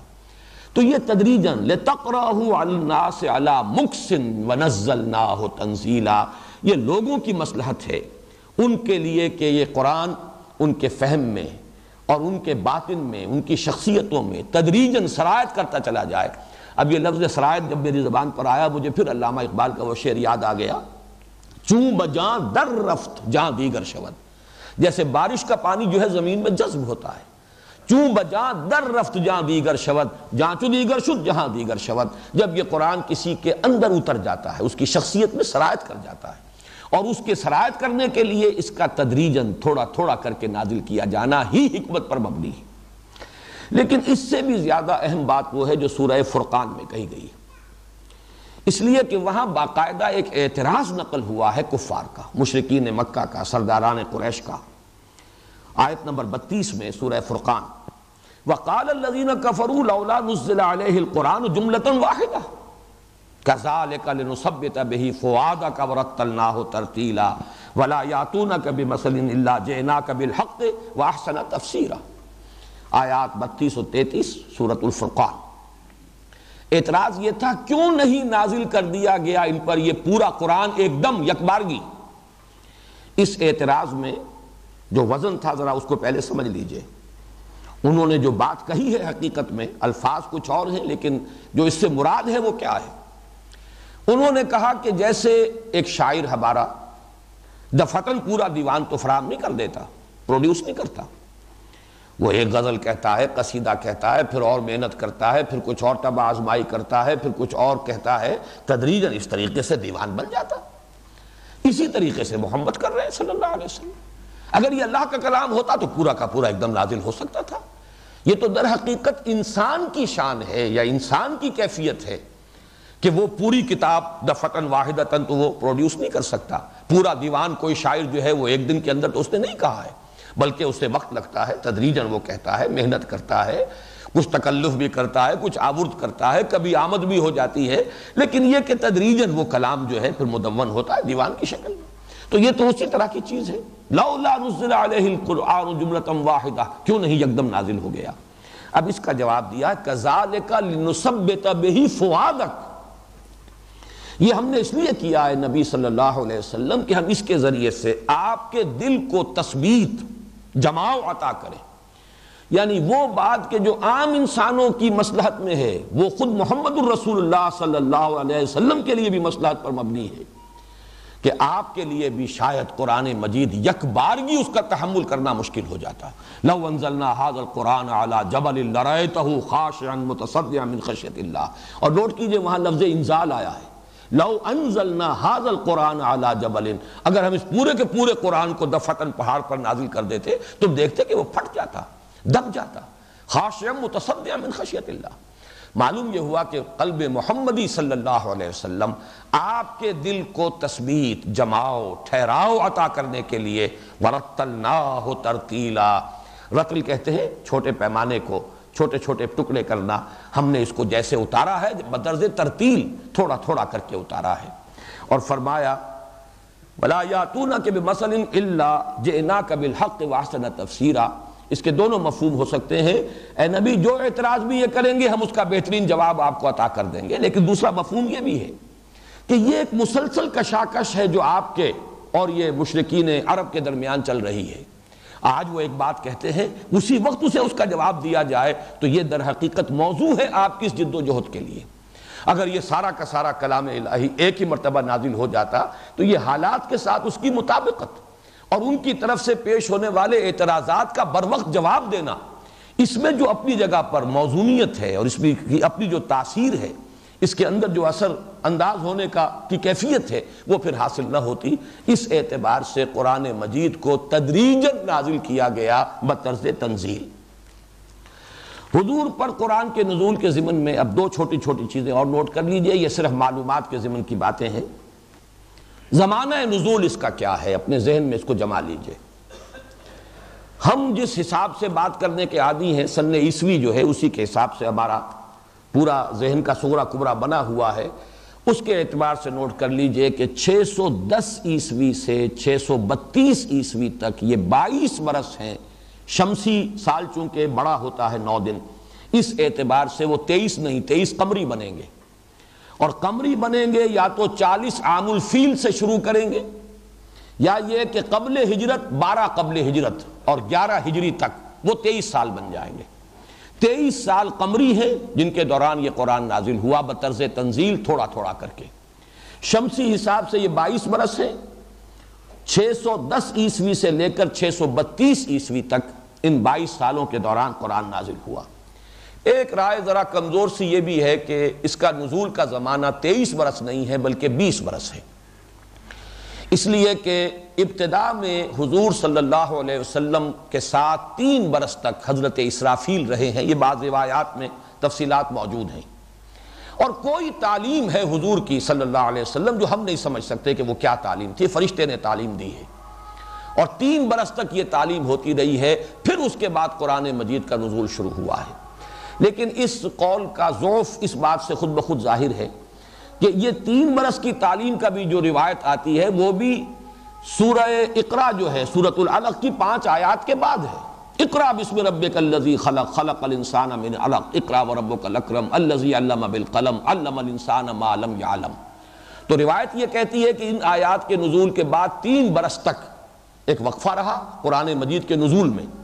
اور حضور صلی اللہ علیہ وسلم کے ساتھ مستقل طور پر حضرت اسرافیل رہے اور انہوں نے حضور کو تعلیم دی۔ ہو سکتا ہے علمہ شدید القوا، اس میں مراد جو ہے حضرت اسرافیل ہوں، اگرچہ عام طور پر اس آیت میں مراد لیے جاتے ہیں حضرت جبرائیل علیہ السلام۔ علمہ شدید القوا ذو مرۃ فاستوى وهو بالافق الاعلى ثم دنا فتدلى فكان قاب قوسين او ادنى فاوحى الى عبده ما اوحى۔ بہرحال یہ قول ضعیف اس اعتبار سے ہو گیا کہ اس میں خود یہ شہادت موجود ہے کہ پہلے سورہ علق کی 5 آیتیں نازل ہوئیں، پھر 3 سال کا وقفہ ہے۔ تو جو ہے کہ قرآن مجید میں چونکہ وہ سورہ اقرا کی 5 آیتیں بھی تو اسی کا حصہ ہے سورہ علق کا، لہذا صحیح قول یہی ہے کہ زمانہ نزول جو ہے قرآن حکیم کا وہ 23 قمری اور 22 شمسی سال ہے۔ اب یہ کہ جگہ نزول کی کون سی ہے، اس میں صرف ایک نقطہ نوٹ کر لیجئے، تقریباً پورا کا پورا قرآن حجاز میں نازل ہوا ہے، اس لیے کہ حضور صلی اللہ علیہ وسلم کا کوئی سفر حجاز سے باہر کا نہیں ہے آغاز وحی کے بعد۔ اس سے پہلے آغاز وحی سے قبل آپ نے سفر کیے ہیں، شام کا سفر آپ کرتے تھے، یقیناً یمن بھی آپ جاتے ہی ہوں گے، اس لیے کہ ریلۃ الشتاء والصیف قریش کے یہ 2 سفر ہوتے تھے، ایک وہ گرمیوں کے موسم میں اور وہ جاتے تھے شمال کی طرف، اس لیے کہ وہ فلسطین کا علاقہ جو ہے ذرا نسبتاً ٹھنڈا ہے، اور سردیوں کے موسم میں وہ جاتے تھے جنوب کی طرف یمن کی طرف، اس لیے کہ وہ گرم علاقہ ہے۔ تو لإلاف قریش إلافہم رحلۃ الشتاء والصیف، تو حضور صلی اللہ علیہ وسلم نے بھی تجارتی سفر کیے ہیں۔ بعض روایات میں تو یہاں تک آیا ہے کہ آپ نے اس زمانے میں کوئی بحری سفر بھی کیا ہے، گلف کو کراس کیا ہے۔ اگرچہ یہ بات میں نے سنی تھی ایک لیکچر میں جو ڈاکٹر حمید اللہ صاحب نے دیا تھا حیدرآباد میں، حیدرآباد سندھ میں، لیکن بعد میں اس پر جرح ہوئی ہے کہ یہ بہت ہی کمزور قول ہے اور اس کے لیے کوئی سند موجود نہیں ہے۔ لیکن یہ کہ الخبر جہاں آج آباد ہے شہر، یہاں پر تو ہر سال ایک بہت بڑا تجارتی میلہ لگتا تھا، اور حضور صلی اللہ علیہ وسلم کا وہاں تک آنا تو ثابت ہے۔ لیکن بعض روایات جن میں سے جیسا کہ میں نے عرض کیا ایک کا تذکرہ کیا تھا ڈاکٹر حمید اللہ صاحب نے، وہ یہ ہے کہ آپ نے ایک مرتبہ گلف کو کراس کیا ہے اور مکران کے ساحل پر کسی جگہ پر بھی آپ آئے، واللہ عالم۔ لیکن یہ کہ جیسا کہ میں نے عرض کیا اس کی کوئی سند جو ہے اس کے لیے ثبوت فراہم نہیں ہو سکا۔ بہرحال حضور صلی اللہ علیہ وسلم نے آغاز وحی کے بعد، اب آپ کو معلوم ہے 10 سال تو آپ کے مکے ہی میں ہیں، اس کے بعد آپ نے طائف کا سفر کیا ہے، پھر یہ آس پاس کے جو بھی کچھ عکاس کا میلہ ہے یا کچھ اور جو منڈیاں لگتی تھیں آس پاس کے قبائل، ان میں آپ نے کچھ دعوتی سفر کیے ہیں، پھر آپ نے ہجرت فرمائی ہے، اس کے بعد جو جنگیں ہیں وہ بھی سب حجاز کے علاقے میں ہوئی ہیں. صرف ہم کہہ سکتے ہیں کہ غزوہ تبوک جو ہے، لیکن تبوک بھی اصل میں یوں کہا جا سکتا ہے کہ حجاز ہی کا شمالی سرا ہے. اس اعتبار سے حجاز ہی کا علاقہ ہے پورا جس میں کہ قرآن حکیم نازل ہوا. ان میں 2 آیتیں مستثنا اس اعتبار سے قرار دی جا سکتی ہیں کہ وہ زمین پر نازل نہیں ہوئی بلکہ آسمان پر عطا ہوئی ہیں محمد الرسول اللہ صلی اللہ علیہ وسلم کو. یہ صحیح مسلم میں روایت موجود ہے حضرت عبداللہ ابن مسعود رضی اللہ تعالی عنہ سے، اور وہ یہ ہے کہ شب معراج میں اللہ تعالیٰ نے جو 3 تحفے عطا کیے حضور کو امت کے لیے، ایک نماز کی فرضیت اور 2 آیات، اور کہا گیا ہے کہ یہ سورہ بقرہ کی آخری 2 آیات آمن الرسول بما انزل الیہ من ربہ والمؤمنون، یہ الی آخری سورہ، یہ 2 آیتیں جو ہیں آخری، یہ عرش تلے کے 2 خزانے ہیں جو محمد الرسول اللہ صلی اللہ علیہ وسلم کو شب معراج میں عطا ہوئے. گویا کہ یہ 2 آیتیں تو مستثنا ہوئی کہ یہ زمین پر نازل نہیں ہوئے حضور پر، بلکہ حضور کو عطا کی گئی ہیں جبکہ آپ خود سدرۃ المنتہا پر تھے اور خود آپ 7ویں آسمان پر تھے صلی اللہ علیہ وسلم. باقی پورا قرآن آسمان سے زمین پر نازل ہوا ہے، اور یوں جغرافیائی اعتبار سے یوں سمجھ لیجئے کہ حجاز کا پورا علاقہ جو ہے وہ نزول قرآن کا، وہ محبت وحی ہے، وہاں حبوط ہوا ہے، نزول ہوا ہے اس وحی کا جو ہمارے پاس قرآن کی شکل میں موجود ہے. تیسری شے میں نے عرض کیا تھا کہ قرآن کے بارے میں 3 چیزیں ہیں بنیادی اعتقادی. نمبر 1 یہ اللہ کا کلام ہے. نمبر 2 یہ نازل ہوا محمد الرسول اللہ صلی اللہ علیہ وسلم پر. اب تیسری بات یہ محفوظ ہے من و عن، کل کا کل. اس میں نہ کوئی کمی ہوئی ہے نہ بیشی ہوئی ہے، نہ کمی ہو سکتی ہے نہ بیشی ہو سکتی ہے، نہ کوئی تحریف ہوئی ہے نہ کوئی تبدیلی ہوئی ہے. یہ گویا کہ ہمارے عقیدے کا جزو لا ینفک ہے. اس میں کوئی اشتباہ ہے جو اہل تشیع نے پیدا کیا ہے، لیکن ان کی بات بھی میں کچھ یقین کے ساتھ اس لیے نہیں کہہ سکتا کہ کہہ دے کو تو ان کا قول بھی یہی سامنے آتا ہے کہ ہم اس قرآن کو مانتے ہیں، محفوظ مانتے ہیں، لیکن یہ کہ ان کے عوام میں جو چیزیں مشہور ہیں کہ فلاں آیت اس میں سے نکال دی گئی اور فلاں صورت تھی حضرت علی رضی اللہ تعالیٰ عنہ کی مدح میں اور شان میں وہ اس میں سے نکال دی گئی وغیرہ وغیرہ، میں نہیں کہہ سکتا کہ یہ ان کے عوام الناس اور عوام کل انعام کی باتیں ہیں یا یہ کہ واقعتاً یہ ان کے اعتقادات میں شامل ہیں. لیکن یہ کہ بہرحال کم سے کم اہل سنت کا اجماعی عقیدہ ہے کہ یہ قرآن حکیم محفوظ ہے، کل کا کل من و عن ہمارے سامنے موجود ہے. اس کے لیے خود قرآن مجید سے جو گواہی ملتی ہے وہ سب سے زیادہ نمایاں تو سورہ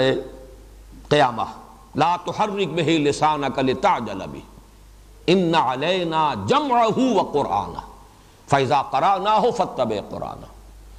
حضور کو اللہ تعالیٰ نے ازراہ شفقت فرمایا آپ اپنے اوپر یہ مشقت نہ جھیلیے، تیزی سے زبان کو حرکت دے کر قرآن کو یاد کرنے کی کوشش نہ کیجیے، ہمارے ذمے ہے، یہ ذمہ داری ہماری ہے کہ ہم اسے جمع کر دیں گے آپ کے سینہ مبارک کے اندر اور اس کی ترتیب قائم کر دیں گے، اس کو پڑھوا دیں گے آپ کو. جس ترتیب سے یہ نازل ہو رہا ہے اس کی زیادہ فکر نہ کیجیے، اصل ترتیب جس میں کہ اس کو مرتب کیا جانا پیش نظر ہے ہمارے، جو اصل ترتیب ہے لوح محفوظ کی، اسی میں ہم اسی ترتیب سے آپ کو پڑھوا دیں گے. ثم ان علینا بیانہ، پھر اگر کہیں ابتدا میں آپ کو کسی چیز کے بارے میں محسوس ہو کہ اجمال ہے، ابہام ہے، وضاحت کی ضرورت ہے، اس کی توضیح اور تبیین بھی ہمارے ذمہ ہے.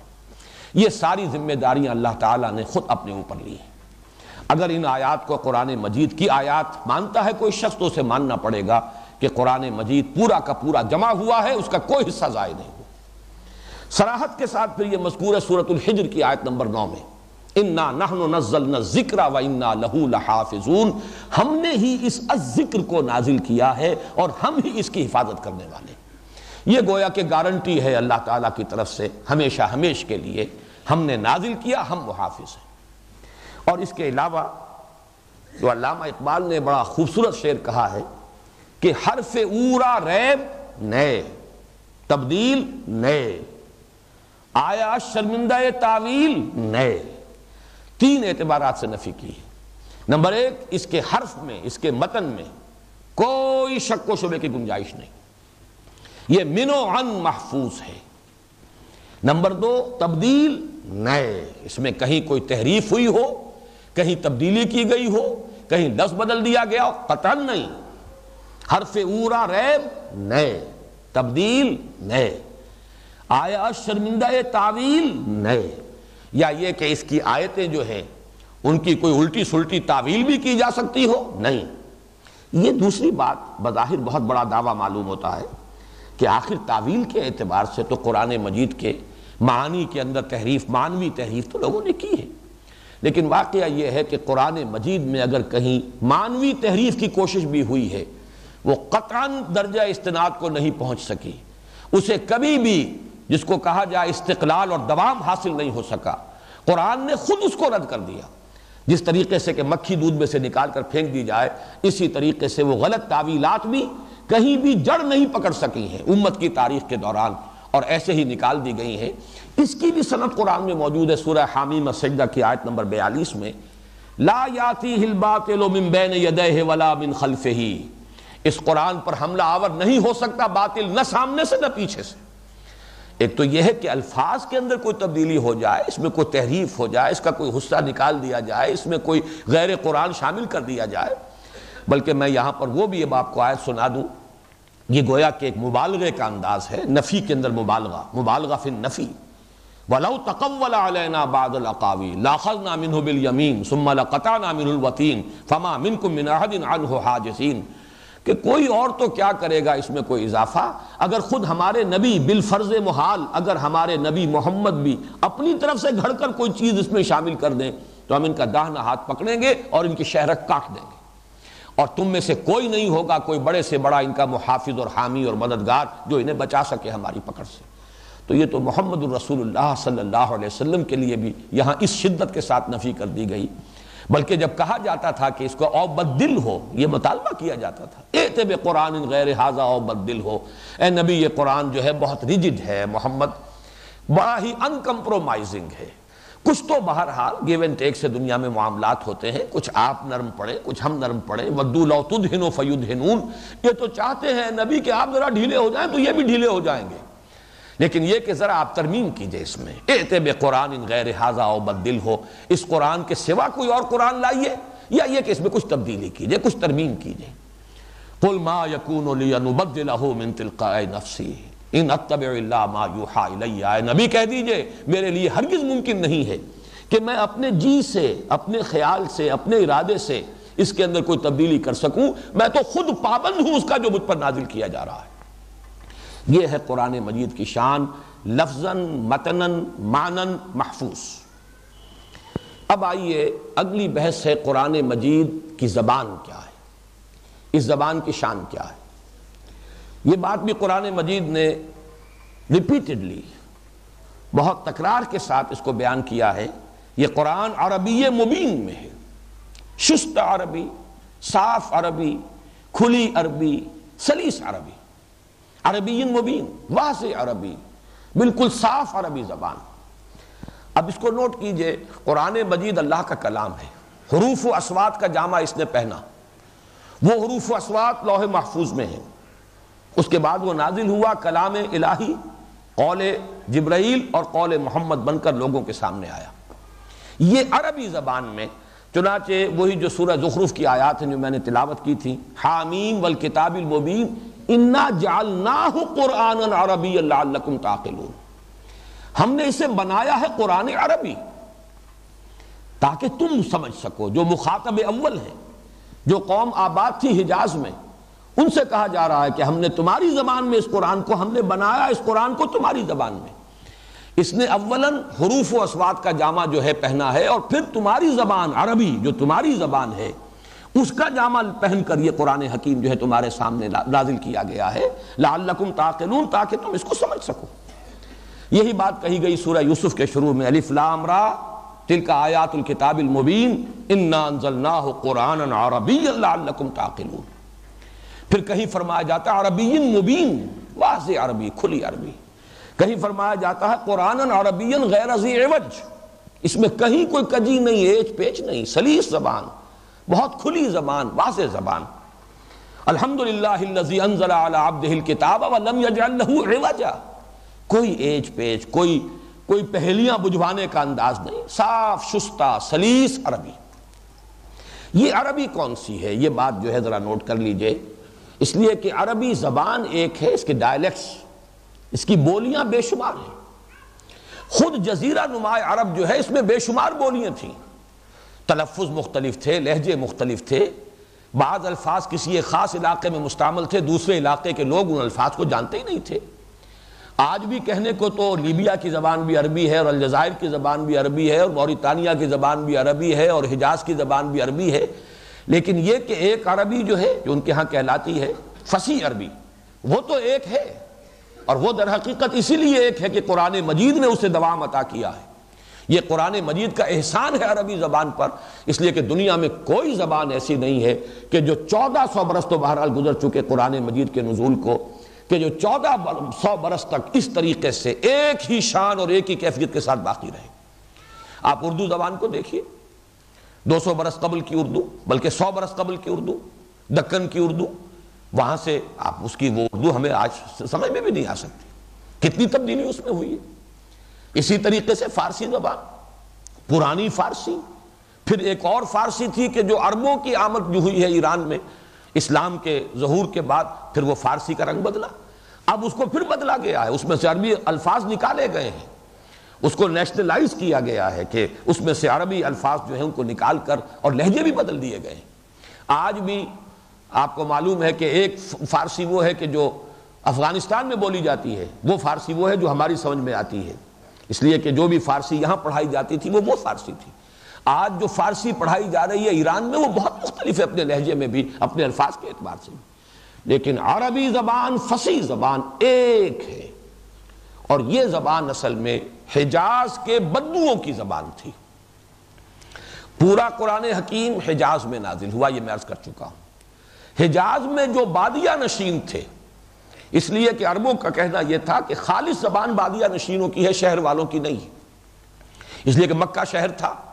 اور مکے میں لوگ آتے تھے، قافلے آ رہے ہیں، جا رہے ہیں، ٹھہر رہے ہیں، جہاں اس طرح کی آمد و رفت ہو تو زبان خالص نہیں رہتی، غیر زبانوں کے الفاظ وہاں پہ شامل ہو جاتے ہیں اور مستعمل ہو جاتے ہیں، بول چال میں آ جاتے ہیں۔ خاص اس وجہ سے شرفاء جو تھے مکے کے، وہ اپنے بچوں کو جو بھیج دیتے تھے پیدائش کے فوراً بعد، ایک تو یہ کہ وہ جو ان کے ہاں دودھ پلانے کا معاملہ تھا، اور پھر یہ کہ تاکہ ان کی زبان صاف رہے، خالص عربی زبان رہے، وہ ہر ملاوٹ سے پاک رہے، تو قرآن مجید حجاز کے بادیہ نشینوں کی زبان میں نازل ہوا ہے۔ البتہ یہ کہ یہ ثابت ہے، اور اس پر علامہ جلال الدین سیوطی نے تو لمبی لمبی فہرستیں بھی مرتب کر دی ہیں، یہ ثابت ہے کہ کچھ الفاظ جو دوسرے قبائل اور دوسرے علاقوں کی زبانوں کے ہیں وہ بھی قرآن مجید میں آئے ہیں، بلکہ ایک اگرچہ مختلف فی بحث ہے، اس میں اختلاف ہے، لیکن اتفاق تقریباً اسی پر اجماع ہے تقریباً، کہ غیر عربی زبان کے الفاظ بھی قرآن مجید میں آئے ہیں جو معرب ہو گئے۔ یہ تمام نام جو ہیں ابراہیم، اسماعیل، اسحاق، یہ الفاظ جو ہیں تو در حقیقت عبرانی زبان کے الفاظ ہیں۔ ایل جو ہے عبرانی زبان میں اللہ کے لیے ہے، اور وہ لفظ جو ہے ایل والا وہ ہمارے ہاں چلا ہے، آیا ہے قرآن مجید کے اندر۔ اسی طریقے سے سجیل، سنگ گل، یہ فارسی کا لفظ ہے، سنگ گل، مٹی کے کنکر، مٹی میں جہاں کہیں صحرا کے اندر بارش ہو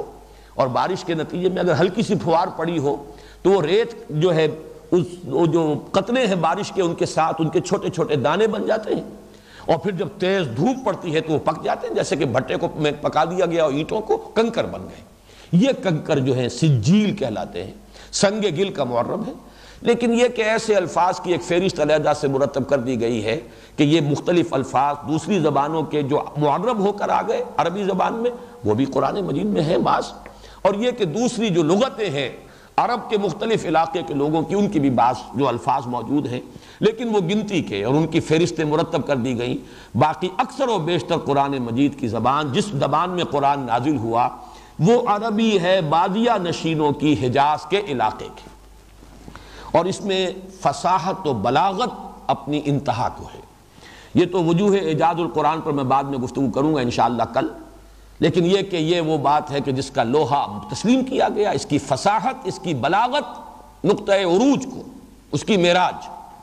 اسی طریقے سے اس میں ایک آہنگ ہے، صوتی آہنگ، اس کا ایک ڈیوائن میوزک ہے، ملکوتی غنا ہے، اس کی عذوبت ہے، اس کی مٹھاس ہے۔ یہ دونوں چیزیں ہیں کہ جو گویا کہ پورے طور سے اس وقت عرب میں تسلیم کی گئیں، اور سب سے زیادہ جو لوگوں پر مرعوبیت طاری ہوئی ہے قرآن حکیم کی، وہ در حقیقت قرآن مجید کی فصاحت، بلاغت، عذوبت، اور ان کی اپنی زبان میں ہونے کے اعتبار سے ظاہر بات ہے کہ وہ اس کے بہترین جو ہے ناقد بھی وہی ہو سکتے تھے۔ اور تنقید جو ہے آپ کو معلوم ہے ادب میں دونوں سینس میں آتا ہے، تنقید کوئی خامی جو ہے اس کو نمایاں کرنا اور ایویلیویٹ کرنا، اس کو ایسیس کرنا، اس میں اگر کوئی محاسن ہے تو ان کو سمجھنا اور بیان کرنا، اس اعتبار سے تسلیم کیا گیا کہ فصاحت و بلاغت کی معراج۔ باقی یہ میں عرض کر چکا ہوں کہ عربی زبان مختلف علاقوں میں آج بھی بہت سے مختلف لہجے اور مختلف بولیوں کی شکل اختیار کر چکی ہے۔ کولوکیل عربی ایک ملک کی دوسرے لوگوں کی سمجھ میں نہیں آتی۔ خود نزول قرآن کے زمانے میں نجد کے لوگوں کی زبان حجاز کے لوگوں کی سمجھ میں نہیں آتی تھی۔ ایک حدیث میں بھی اس کی وضاحت ہوئی ہے کہ نجد سے کچھ لوگ آئے اور وہ حضور سے کوئی گفتگو کر رہے تھے جو بڑی مشکل سے سمجھ میں آ رہی تھی اور لوگ سمجھ نہیں پا رہے تھے۔ آج بھی جو ہے جو نجد کے لوگ ہیں وہ جب گفتگو کرتے ہیں تو واقعہ یہ ہے کہ عربی سے بہرحال واقفیت ہمیں ہے، لیکن یہ کہ ان کی عربی ہماری سمجھ میں نہیں آتی، ان کا لہجہ بالکل مختلف ہے۔ تو یہ حجاز کے بدوؤں کی، بادیہ نشینوں کی زبان ہے قرآن حکیم کی، اور ویسے تو اس میں کوئی شک نہیں، اگر تو تحقیق اور تدبر قرآن کا حق ادا کرنا ہو تو شعر جاہلی کا پڑھنا ضروری ہے۔ اگرچہ اب یہ 1400 برس گزرے ہیں، یہ امت کہیں بیکار اور خاموش نہیں بیٹھی رہی، ائمہ لغت نے ایک ایک لفظ کی تحقیق کر کے اور بڑی گہرائیوں میں اتر کر شعر جاہلی کے حوالے سے اور ہر طرح سے جتنے بھی استشہاد ہو سکتے تھے ان سب کو کھنگال کر ان مادوں کے مفہوم جو معین کر دیے ہیں۔ تو ایک عام قاری کے لیے جو قرآن سے تذکر کرنا چاہے، صرف ہدایت حاصل کرنا چاہے، اس کے لیے اس کھکیڑ میں پڑھنے کی چندہ ضرورت نہیں ہے کہ وہ شعر جاہلی اس زمانے کے اشعار جو ہیں، وہ امرؤ القیس کے اشعار کو اور یہ کہ سبع معلقہ کے اشعار جو ہیں ان کو سمجھنے کی کوشش کرے اور ان کے عقدے حل کرے۔ لیکن یقیناً اس میں کوئی شک نہیں، اگر تدبر قرآن کا حق ادا کرنا ہے،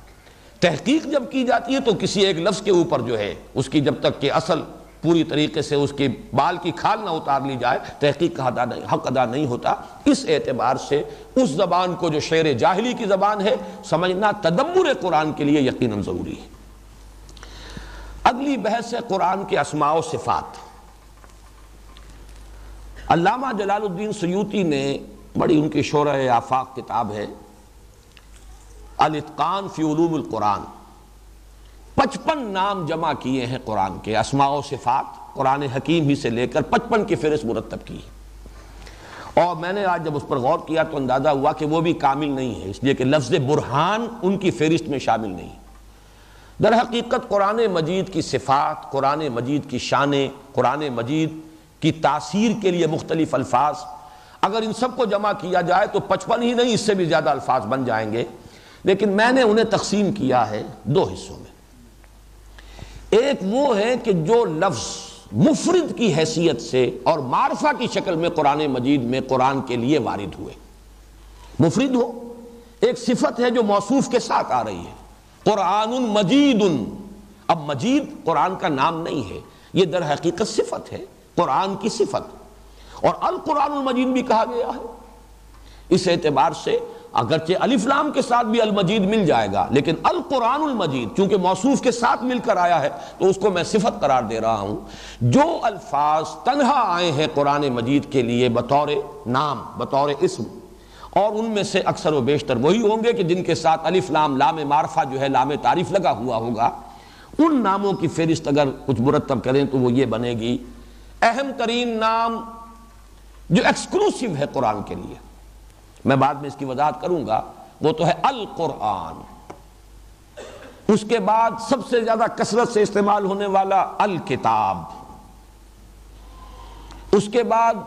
قرآن کی اصل حقیقت پر روشنی ڈالنے والا اہم ترین نام الذکر۔ قرآن مجید کی افادیت کے لیے سب سے زیادہ جامع نام الہدیٰ۔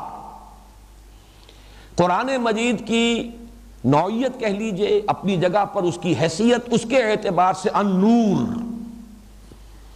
قرآن مجید کی ایک شان اور جو ایک لفظ کے طور پر آیا ہے، الفرقان، فرق کر دینے والی شے، دودھ کا دودھ، پانی کا پانی جدا کر دینے والی شے۔ پھر الوحی بھی آیا ہے، انذرکم بالوحی، وحی، الوحی۔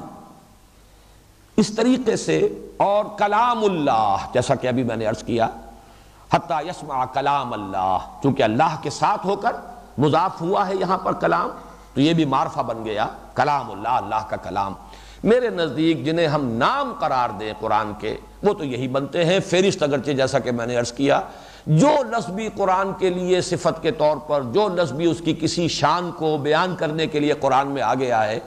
علامہ جلال الدین سیوطی نے اس کو شامل کر لیا، فہرست 55 بنا لی، اور وہ بھی میں نے عرض کیا وہ بھی مکمل نہیں۔ القرآن، الکتاب، الذکر، الہدا، النور، الفرقان، کلام اللہ، الوحی۔ لیکن صفات کے لیے جو الفاظ آئے ہیں، کریم، انہ لقرآن کریم، الحکیم، یاسین والقرآن الحکیم انک لمن المرسلین، العظیم، قرآن حکیم، قرآن العظیم، وَلَقَدْ آتَيْنَاكَ سَبْعًا مِنَ الْمَثَانِي وَالْقُرْآنَ الْعَظِيمِ، الْمَجِيدُ بل هو قرآن مجید، قاف والقرآن المجید، تو لفظ مجید بھی آیا ہے، المبین والکتاب المبین، جیسے کہ ابھی ہم نے اس آیت کا حوالہ دیا۔ پھر رحمت، ہدم و رحمہ، یہ رحمت ہے۔ العلی، ابھی آیت جو پڑھی تھی وَإِنَّهُ لَدَيْنَا وَإِنَّهُ لَفِي أُمِّ الْكِتَابِ لَدَيْنَا لَعَلِيٌّ حَكِيمٌ، العلی ہے، بہت بلند و بالا۔ بصائر، بشرا، بشیر، جو کہ انبیاء کے لیے الفاظ آتے ہیں بشیر اور نذیر، وہ خود قرآن کے لیے بھی آئے ہیں۔ قرآن اپنی ذات میں فی نفسہ ہی بشیر بھی ہے، نذیر بھی ہے، عزیز بھی ہے، کتاب عزیز، بلاغ، بیان، احسن القصص، احسن الحدیث، موعظہ، شفاء، قد جاءکم موعظۃ من ربکم وشفاء لما فی الصدور، اور ایسے ہی مبارک، مہیمن، قیم، شافی، مثانی، متشابہ، یہ مختلف الفاظ ہیں، مختلف شانیں ہیں، پوری میں فہرست نہیں اس وقت آپ کو سنا رہا، لیکن یہ کہ جیسے کہ اللہ تعالیٰ کے نام ہیں 99 100، اللہ کی شانیں ہیں، اللہ کی صفات ہیں۔ حضور نبی کریم صلی اللہ علیہ وسلم کے ناموں کی بھی آپ نے اسی طریقے سے فہرست پڑھی ہوگی، مختلف شانیں ہیں آپ کی، اس کے اعتبار سے آپ بشیر بھی ہیں، نذیر بھی ہیں، آپ کی جتنی بھی شانیں ہیں وہ بیان ہوئی ہیں، المعلم بھی ہیں، تو یہ تمام الفاظ اسی طریقے سے قرآن مجید کے یہ اسماء ہیں۔ البتہ ان میں سب سے اہم نام جس کے لیے میں نے ابھی لفظ استعمال کیا تھا ایکسکلوسیو، یہ کسی اور کتاب کے لیے لفظ استعمال نہیں ہوا، ورنہ تورات کتاب بھی ہے، تورات ہدایت بھی تھی، تورات کے لیے لفظ نور بھی آیا ہے، ہم نے تورات نازل کی فیہا ہدی و نور،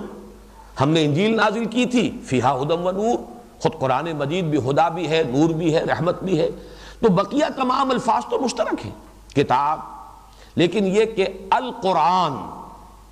اس لفظ کا اطلاق کسی اور کتب سماویہ میں سے کسی اور کتاب پر نہیں ہوا، یہ تنہا قرآن مجید کے لیے ہے، ایکسکلوسیو نام۔ اسی لیے ایک رائے یہ ہے کہ یہ اسم علم ہے اور اسم جامد ہے، یہ اسم مشتق نہیں ہے۔ اس کے لیے مثال ذہن میں رکھیے، جیسے کہ میں نے سورہ اخلاص کے ضمن میں اللہ تعالیٰ کا جو نام اللہ ہے اس کے بارے میں عرض کیا تھا، ایک رائے یہ کہ یہ اسم جامد ہے، یہ مشتق نہیں ہے، اسم علم ہے، یہ کسی اور مادے سے نکلا ہوا نہیں ہے، یہ تو اسم ذات ہے، اسم علم ہے اور اسم جامد ہے۔ ایک رائے یہ ہے، لیکن ایک رائے یہ کہ نہیں، یہ بھی جیسے اللہ تعالیٰ کے دوسرے صفاتی نام ہیں، رحیم، الرحیم، رحیم صفت ہے، الرحیم نام ہو گیا، علیم صفت ہے، العلیم نام ہو گیا، تو اللہ تعالیٰ کے بقیہ تمام نام صفاتی ہیں۔ اسی طریقے سے ایک رائے یہ ہے کہ اللہ کا یہ نام بھی صفاتی ہے، الہ پر الف لام داخل ہوا، الالہ، اس میں سے مدغم ہو گئے دو لام، اللہ، الالہ سے اللہ بنائے، تو یہ دوسری رائے ہے۔ بعین ہی جو معاملہ اختلافی ہے لفظ اللہ کے بارے میں، وہی اختلاف ہے لفظ قرآن کے بارے میں۔ ایک رائے یہ کہ یہ اسم جامد ہے، اسم علم ہے، اس کو کوئی اور اس کا مادہ نہیں۔ دوسری رائے یہ ہے کہ اس کا مادہ ہے، لیکن پھر اس مادے کی تعیین میں اختلاف ہے۔ ایک یہ کہ لفظ اس کا مادہ جو ہے وہ قرن ہے، قاف را نون، گویا کہ قرآن میں جو نون ہے وہ بھی حرف اصلی ہے۔ ایک مادہ یہ ہے کہ اس کا مادہ ہے، ایک رائے یہ ہے کہ اس کا مادہ ہے قاف را اور حمزہ، یہ گویا کہ محموز ہے، حمزہ ہے اس میں، اس اعتبار سے یہ قاف را اور حمزہ اس کا مادہ ہے۔ میں یہ باتیں صرف عرض کر رہا ہوں اہل علم کے لیے، ذرا سی دلچسپی کے لیے۔ قرن سے اب اس جن لوگوں نے قرن کو اس کا مادہ مانا ہے کہ اس سے قرآن کا لفظ بنا ہے، ان کی بھی دو رائے ہیں۔ ایک عرب کہتے ہیں قرنت الشیء بالشیء، کوئی چیز دوسری شے کے ساتھ شامل کر دی گئی، قرنہ، تو اس سے قرآن بنا ہے کہ اللہ تعالیٰ کی آیات، اللہ تعالیٰ کا کلام جو وقتاً فوقتاً نازل ہوا، اس کو جب جمع کر دیا گیا تو وہ لفظ قرآن بن گیا۔ قرنت الشیء الی الشیء۔ تو امام اشعری جو ہے وہ بھی اس رائے کے قائل ہیں۔ ایک رائے یہ ہے امام فرا جو بہت بڑے امام ہیں لغت کے، کہ قرینہ اور قرائن سے بنا ہے۔ یہ قرائن ہوتے ہیں کچھ چیزوں کے، کچھ آثار، قرائن۔ تو قرآن مجید کی آیات چونکہ ایک دوسرے سے مشابہ ہیں، کتاباً متشابہاً مثانیہ، یہ قرآن مجید کی صفت ہے، ایک مقام پر وارد ہوئی ہے، اس اعتبار سے یہ قرینہ ہیں، آپس میں قرآناء ہیں یہ آیات، اس اعتبار سے قرن سے قرآن بن گیا ہے۔ جو لوگ کہتے ہیں کہ قاف را اور حمزہ اس کا مادہ ہے، وہ قرات کا اس کو مصدر مانتے ہیں، قرات پڑھنا، اقرا پڑھو، تو مادہ اس کا جو ہے اس کا مصدر وہ قرآن۔ لیکن سوال پیدا ہوتا ہے کہ یہ تو مصدر کا عام معروف جو ہے یہ وزن نہیں ہے، لیکن اس کی مثالیں عربی میں موجود ہیں۔ رجحان، رجحان میں رجحہ، راجح، نون اصلی نہیں ہے لیکن مصدر کے اندر نون آ گیا۔ غفران، غفران کا مادہ جو ہے نون اس میں شامل نہیں ہے، غین فے اور را ہے، لیکن غفران، غفرانک، غفرانک ربنا وإلیک المصیر۔ تو جیسے رجحان اور غفران مصدر ہیں، ایسے ہی قرات کا مصدر ہے قرآن، پڑھنا، اور مصدر بسا اوقات آ جاتا ہے مفعول کی جگہ پر، گویا کہ پڑھی جانے والی شے، پڑھی گئی شے قرآن ہے۔ اور ایک عرب کہتے ہیں قرأت الماء فی الحوض، میں نے پانی جمع کر لیا حوض کے اندر، اور اسی سے لفظ قریہ بنا ہے، لوگ جہاں جمع ہو جائیں۔ گویا کہ قرآن سے مطلب ہے اللہ کا کلام جہاں جمع کر لیا گیا، تمام آیات جب جمع کر لی گئیں تو یہ قرآن بن گیا۔ جیسے قریہ وہ جگہ ہے جہاں لوگ آباد ہو جائیں، مل جل کر رہ رہے ہوں، اسی طریقے سے یہ جو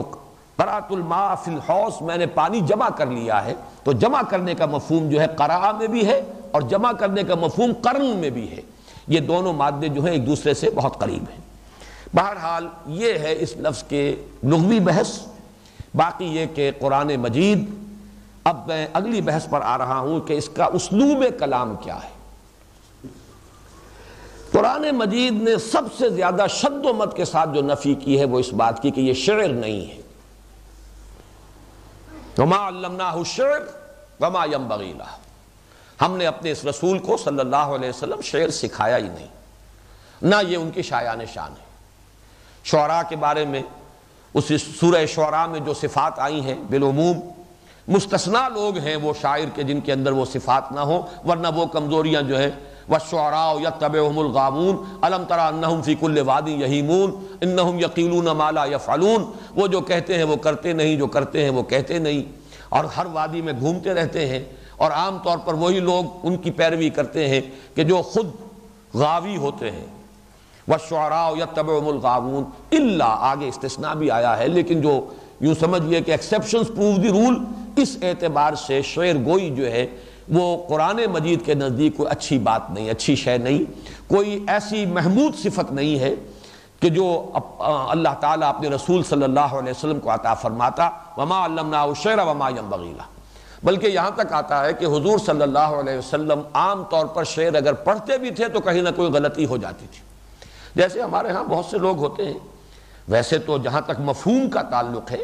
ان کے اندر شعور کی سطح جو ہے کافی بلند ہوتی ہے، لیکن شعر کو پڑھتے ہوئے کہیں نہ کہیں آگے پیچھے کوئی سکتہ، کہیں نہ کہیں کوئی گڑبڑ کر دیں گے، اس لیے کہ وہ جو ایک سینس ہے اس کا، اس کی بحر کا اور اس کے وزن کا، وہ انہیں حاصل نہیں ہوتا۔ تو نبی اکرم صلی اللہ علیہ وسلم پر سے بھی اللہ تعالیٰ یہ تہمت ہٹانا چاہتا تھا کہ انہیں شاعر نہ کہا جائے، لہذا وہ آپ کے اندر وصف ہی پیدا نہیں کیا۔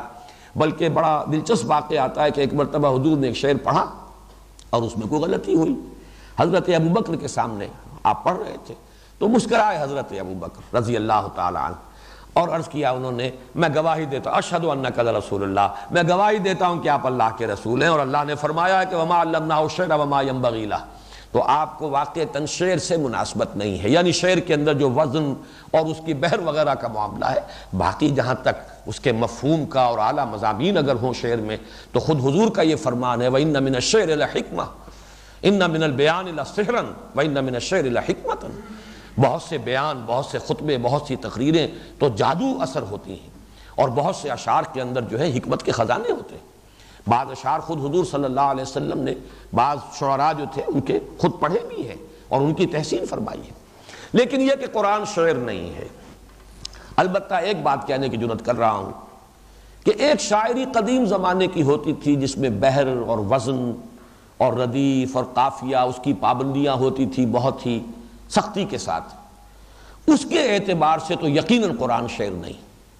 لیکن ایک شاعری جس کا رواج غالباً، یہ میرا ایک اندازہ ہے، میں اس کا محقق نہیں ہوں، شاید یہ قرآن کے بعد ہی اس کے اسلوب کو چرایا گیا ہے، جسے بلینک ورس آپ کہتے ہیں، آزاد نظم۔ آزاد نظم کے اندر جو صفات اور خصوصیات آج کل ہوتی ہیں، میں یہ سمجھتا ہوں کہ ان کا منبع اور سرچشمہ قرآن حکیم ہے، اس لیے کہ اس میں ایک ردم بھی ہوتا ہے، اس میں فواصل بھی ہے قوافی کی طرح پر، صوتی آہنگ بھی ہے، لیکن وہ شاعری جو کہ معروف شاعری تھی وما علمناہ الشعر وما ينبغی لہ، اس کے اعتبار سے قرآن بڑی تاکید کے ساتھ کہتا ہے کہ قرآن شعر نہیں ہے۔ دوسری بات، عام معنی میں قرآن کتاب بھی نہیں ہے۔ وہ اقبال کا مصرع یہاں بھی کوٹ کر رہا ہوں، اگرچہ اصل تو معنی وہ تھے جو میں بیان کر چکا ہوں، یہ کتابیں نیست چیزیں دیگر است۔ وہ اس لیے میں عرض کر رہا ہوں کہ آج ہمارا جو تصور کتاب کا ہے وہ یہ ہے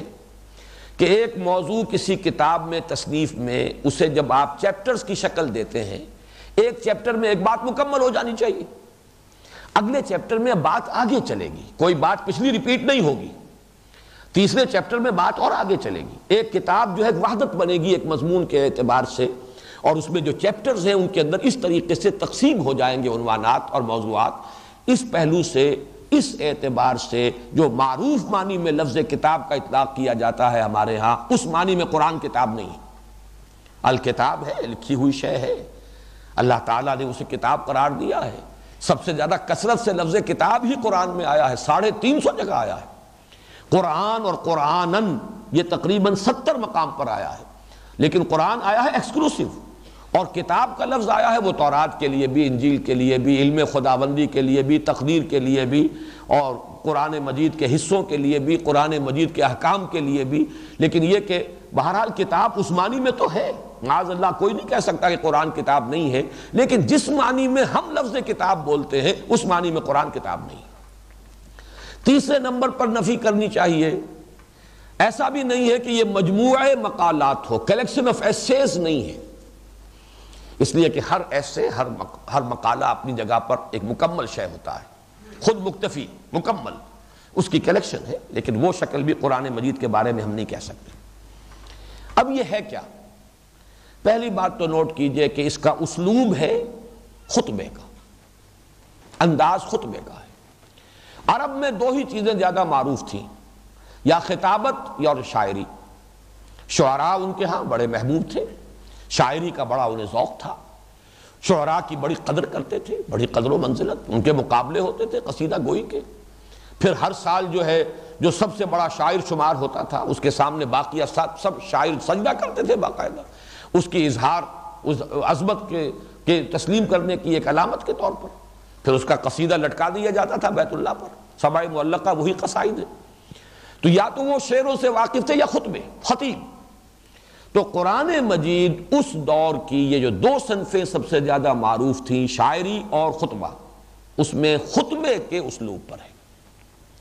اسی اعتبار سے ہم یہ کہہ سکتے ہیں کہ یہ قرآن حکیم، یہ مصحف جو ہمارے پاس ہے، مجموعہ خطبات الہیہ ہے، ایک کلیکشن آف ڈیوائن اوریشنز۔ ہر صورت ایک خطبے کے مانند ہے۔ اس خطبے کے اعتبار سے چند باتیں ہیں جو نوٹ کر لیں۔ خطبے میں مخاطب یا خطیب اور مخاطب جن سے کہ خطاب کیا جا رہا ہو،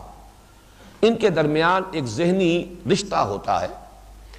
مخاطب یا خطیب کو معلوم ہے میرے سامنے کون لوگ بیٹھے ہیں،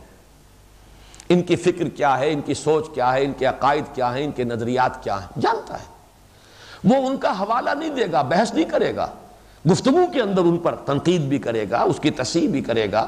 لیکن کوئی تمہیدی کلمات نہیں ہوں گے کہ اب میں تمہاری اس غلطی کی تصحیح کرنا چاہتا ہوں، اب میں تمہارے اس خیال کی جو ہے، یہ انداز نہیں ہوتا، بلکہ وہ ایک روانی کے ساتھ ایک خطیب جو ہے قادر الکلام خطیب، وہ اس کے اندر جو اس کے مخاطب اور مخاطب کے مابین جو ریپور ہوتا ہے،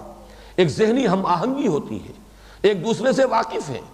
اور جو خاص طور پر جو مخاطبین ہیں ان کے فہم، ان کی سمجھ، ان کے عقائد، ان کے نظریات سے وہ خطیب واقف ہوتا ہے۔ تو یہ در حقیقت خطبے کی ایک شان ہے۔ یہی وجہ ہے کہ اس میں تحویل خطاب ہوتی ہے اور بغیر وارننگ کے ہوتی ہے۔ ایک خطیب خطبہ دے رہا ہے، وہ مسجد میں خطبہ دے رہا ہے اور وہ مخاطب کر رہا ہے صدر صاحب کو۔ صدر ایوب کے زمانے میں خطیب مسجد کے اندر خطبہ دیتے ہوئے ایک دم گفتگو شروع کر دیتا تھا صدر ایوب کے ساتھ، یا بھٹو صاحب کے ساتھ، یا ضیاء الحق صاحب کے ساتھ، حالانکہ نہ وہ وہاں موجود ہیں۔ وہ غائب کو حاضر فرض کر کے، اور بسا اوقات حاضر کو غائب فرض کر کے، جو لوگ بیٹھے ہوئے ان سے بھی صیغہ غائب میں گفتگو شروع ہو جائے گی، اور یہ بھی ایک بلاغت کا انداز ہے۔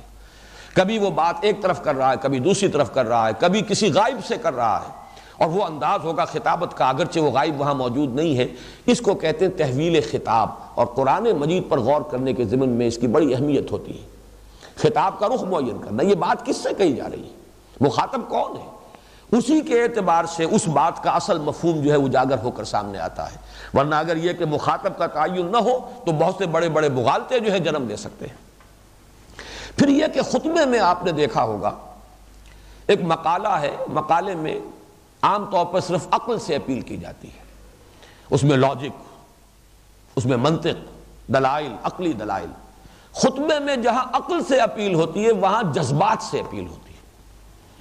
انسان کے اندر جھانک کر گویا کہ بات کی جا رہی ہے، لوگوں کو دعوت دی جاتی ہے اپنے اندر جھانکو، وفی انفسکم افلا تبصرون، ذرا جھانکو اپنے اندر، ان کے جذبات سے اپیل کی جاتی ہے۔ اف اللہ شک فاطر السماوات والارض، ذرا غور کرو، کیا اللہ کے بارے میں کوئی شک ہو سکتا ہے جو آسمانوں اور زمین کا بنانے والا ہے؟ یہ انداز جو ہے یہ بہرحال تحریر میں یا کسی مقالے میں اس میں نہیں ہوگا، یہ خطبے کا انداز ہے۔ ایک اور بات جو خطبے کے اعتبار سے اس کے خصائص میں سے ہے، خطبے میں شروع میں بھی بہت جامع گفتگو ہوگی۔ اگر خطبہ مؤثر ہو، کامیاب خطبہ، کامیاب ایک تقریر، وہ وہی ہوگی کہ جس میں شروع آغاز ایسا ہو کہ جو مقرر اور خطیب ہے وہ اپنے مخاطبین اور حاضرین کی توجہ کو اپنی طرف مبذول کرا لے،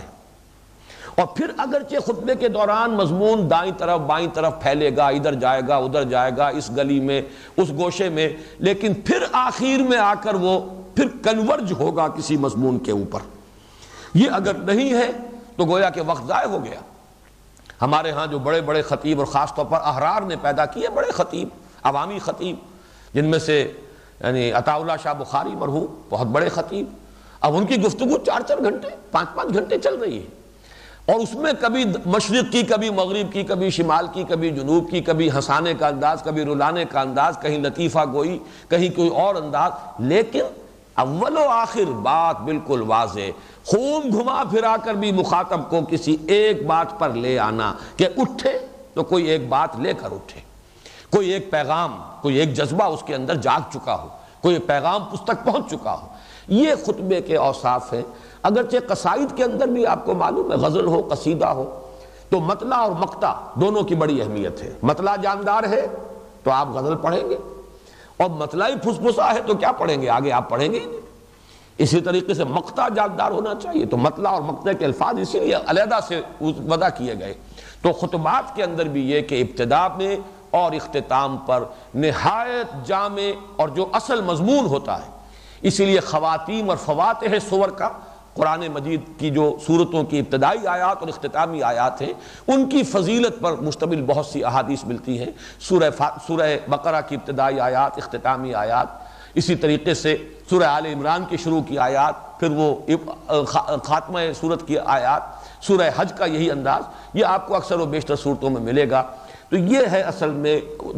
بالعموم جو قرآن مجید کا اسلوب ہے، وہ ظاہر بات ہے شاعری کا نہیں، عام معنی میں وہ کتاب نہیں، وہ مجموعہ مقالات نہیں، اس کا اسلوب اگر ہے تو خطبے سے ملتا ہوا ہے۔ یہ ڈیوائن اوریشن اور کلیکشن آف ڈیوائن اوریشنز، اللہ تعالیٰ کے یہ خطبات الہیہ ہیں جن کا مجموعہ ہے۔ اب ایک مضمون جو میں آج اور چاہتا تھا وہ قرآن مجید کی ترکیب و تقسیم اور قرآن مجید کی ترتیب و تدوین، اس کے بارے میں، لیکن چونکہ وقت اب ختم ہو گیا ہے اور میں یہ پختہ ارادہ رکھتا ہوں، اللہ تعالیٰ اس کو پورا کرائے، کہ 1.5 گھنٹے سے زیادہ ہماری یہ نشست طویل نہ ہو، اور کوشش میں یہ کروں گا، اگرچہ موضوعات کافی ابھی رہتے ہیں تعارف قرآن کے ضمن میں، لیکن یہ کہ کل انشاءاللہ اس مضمون کی ہم تکمیل کر لیں گے۔ اقول قولی ھذا واستغفر اللہ لی ولکم ولسائر المسلمین والمسلمات۔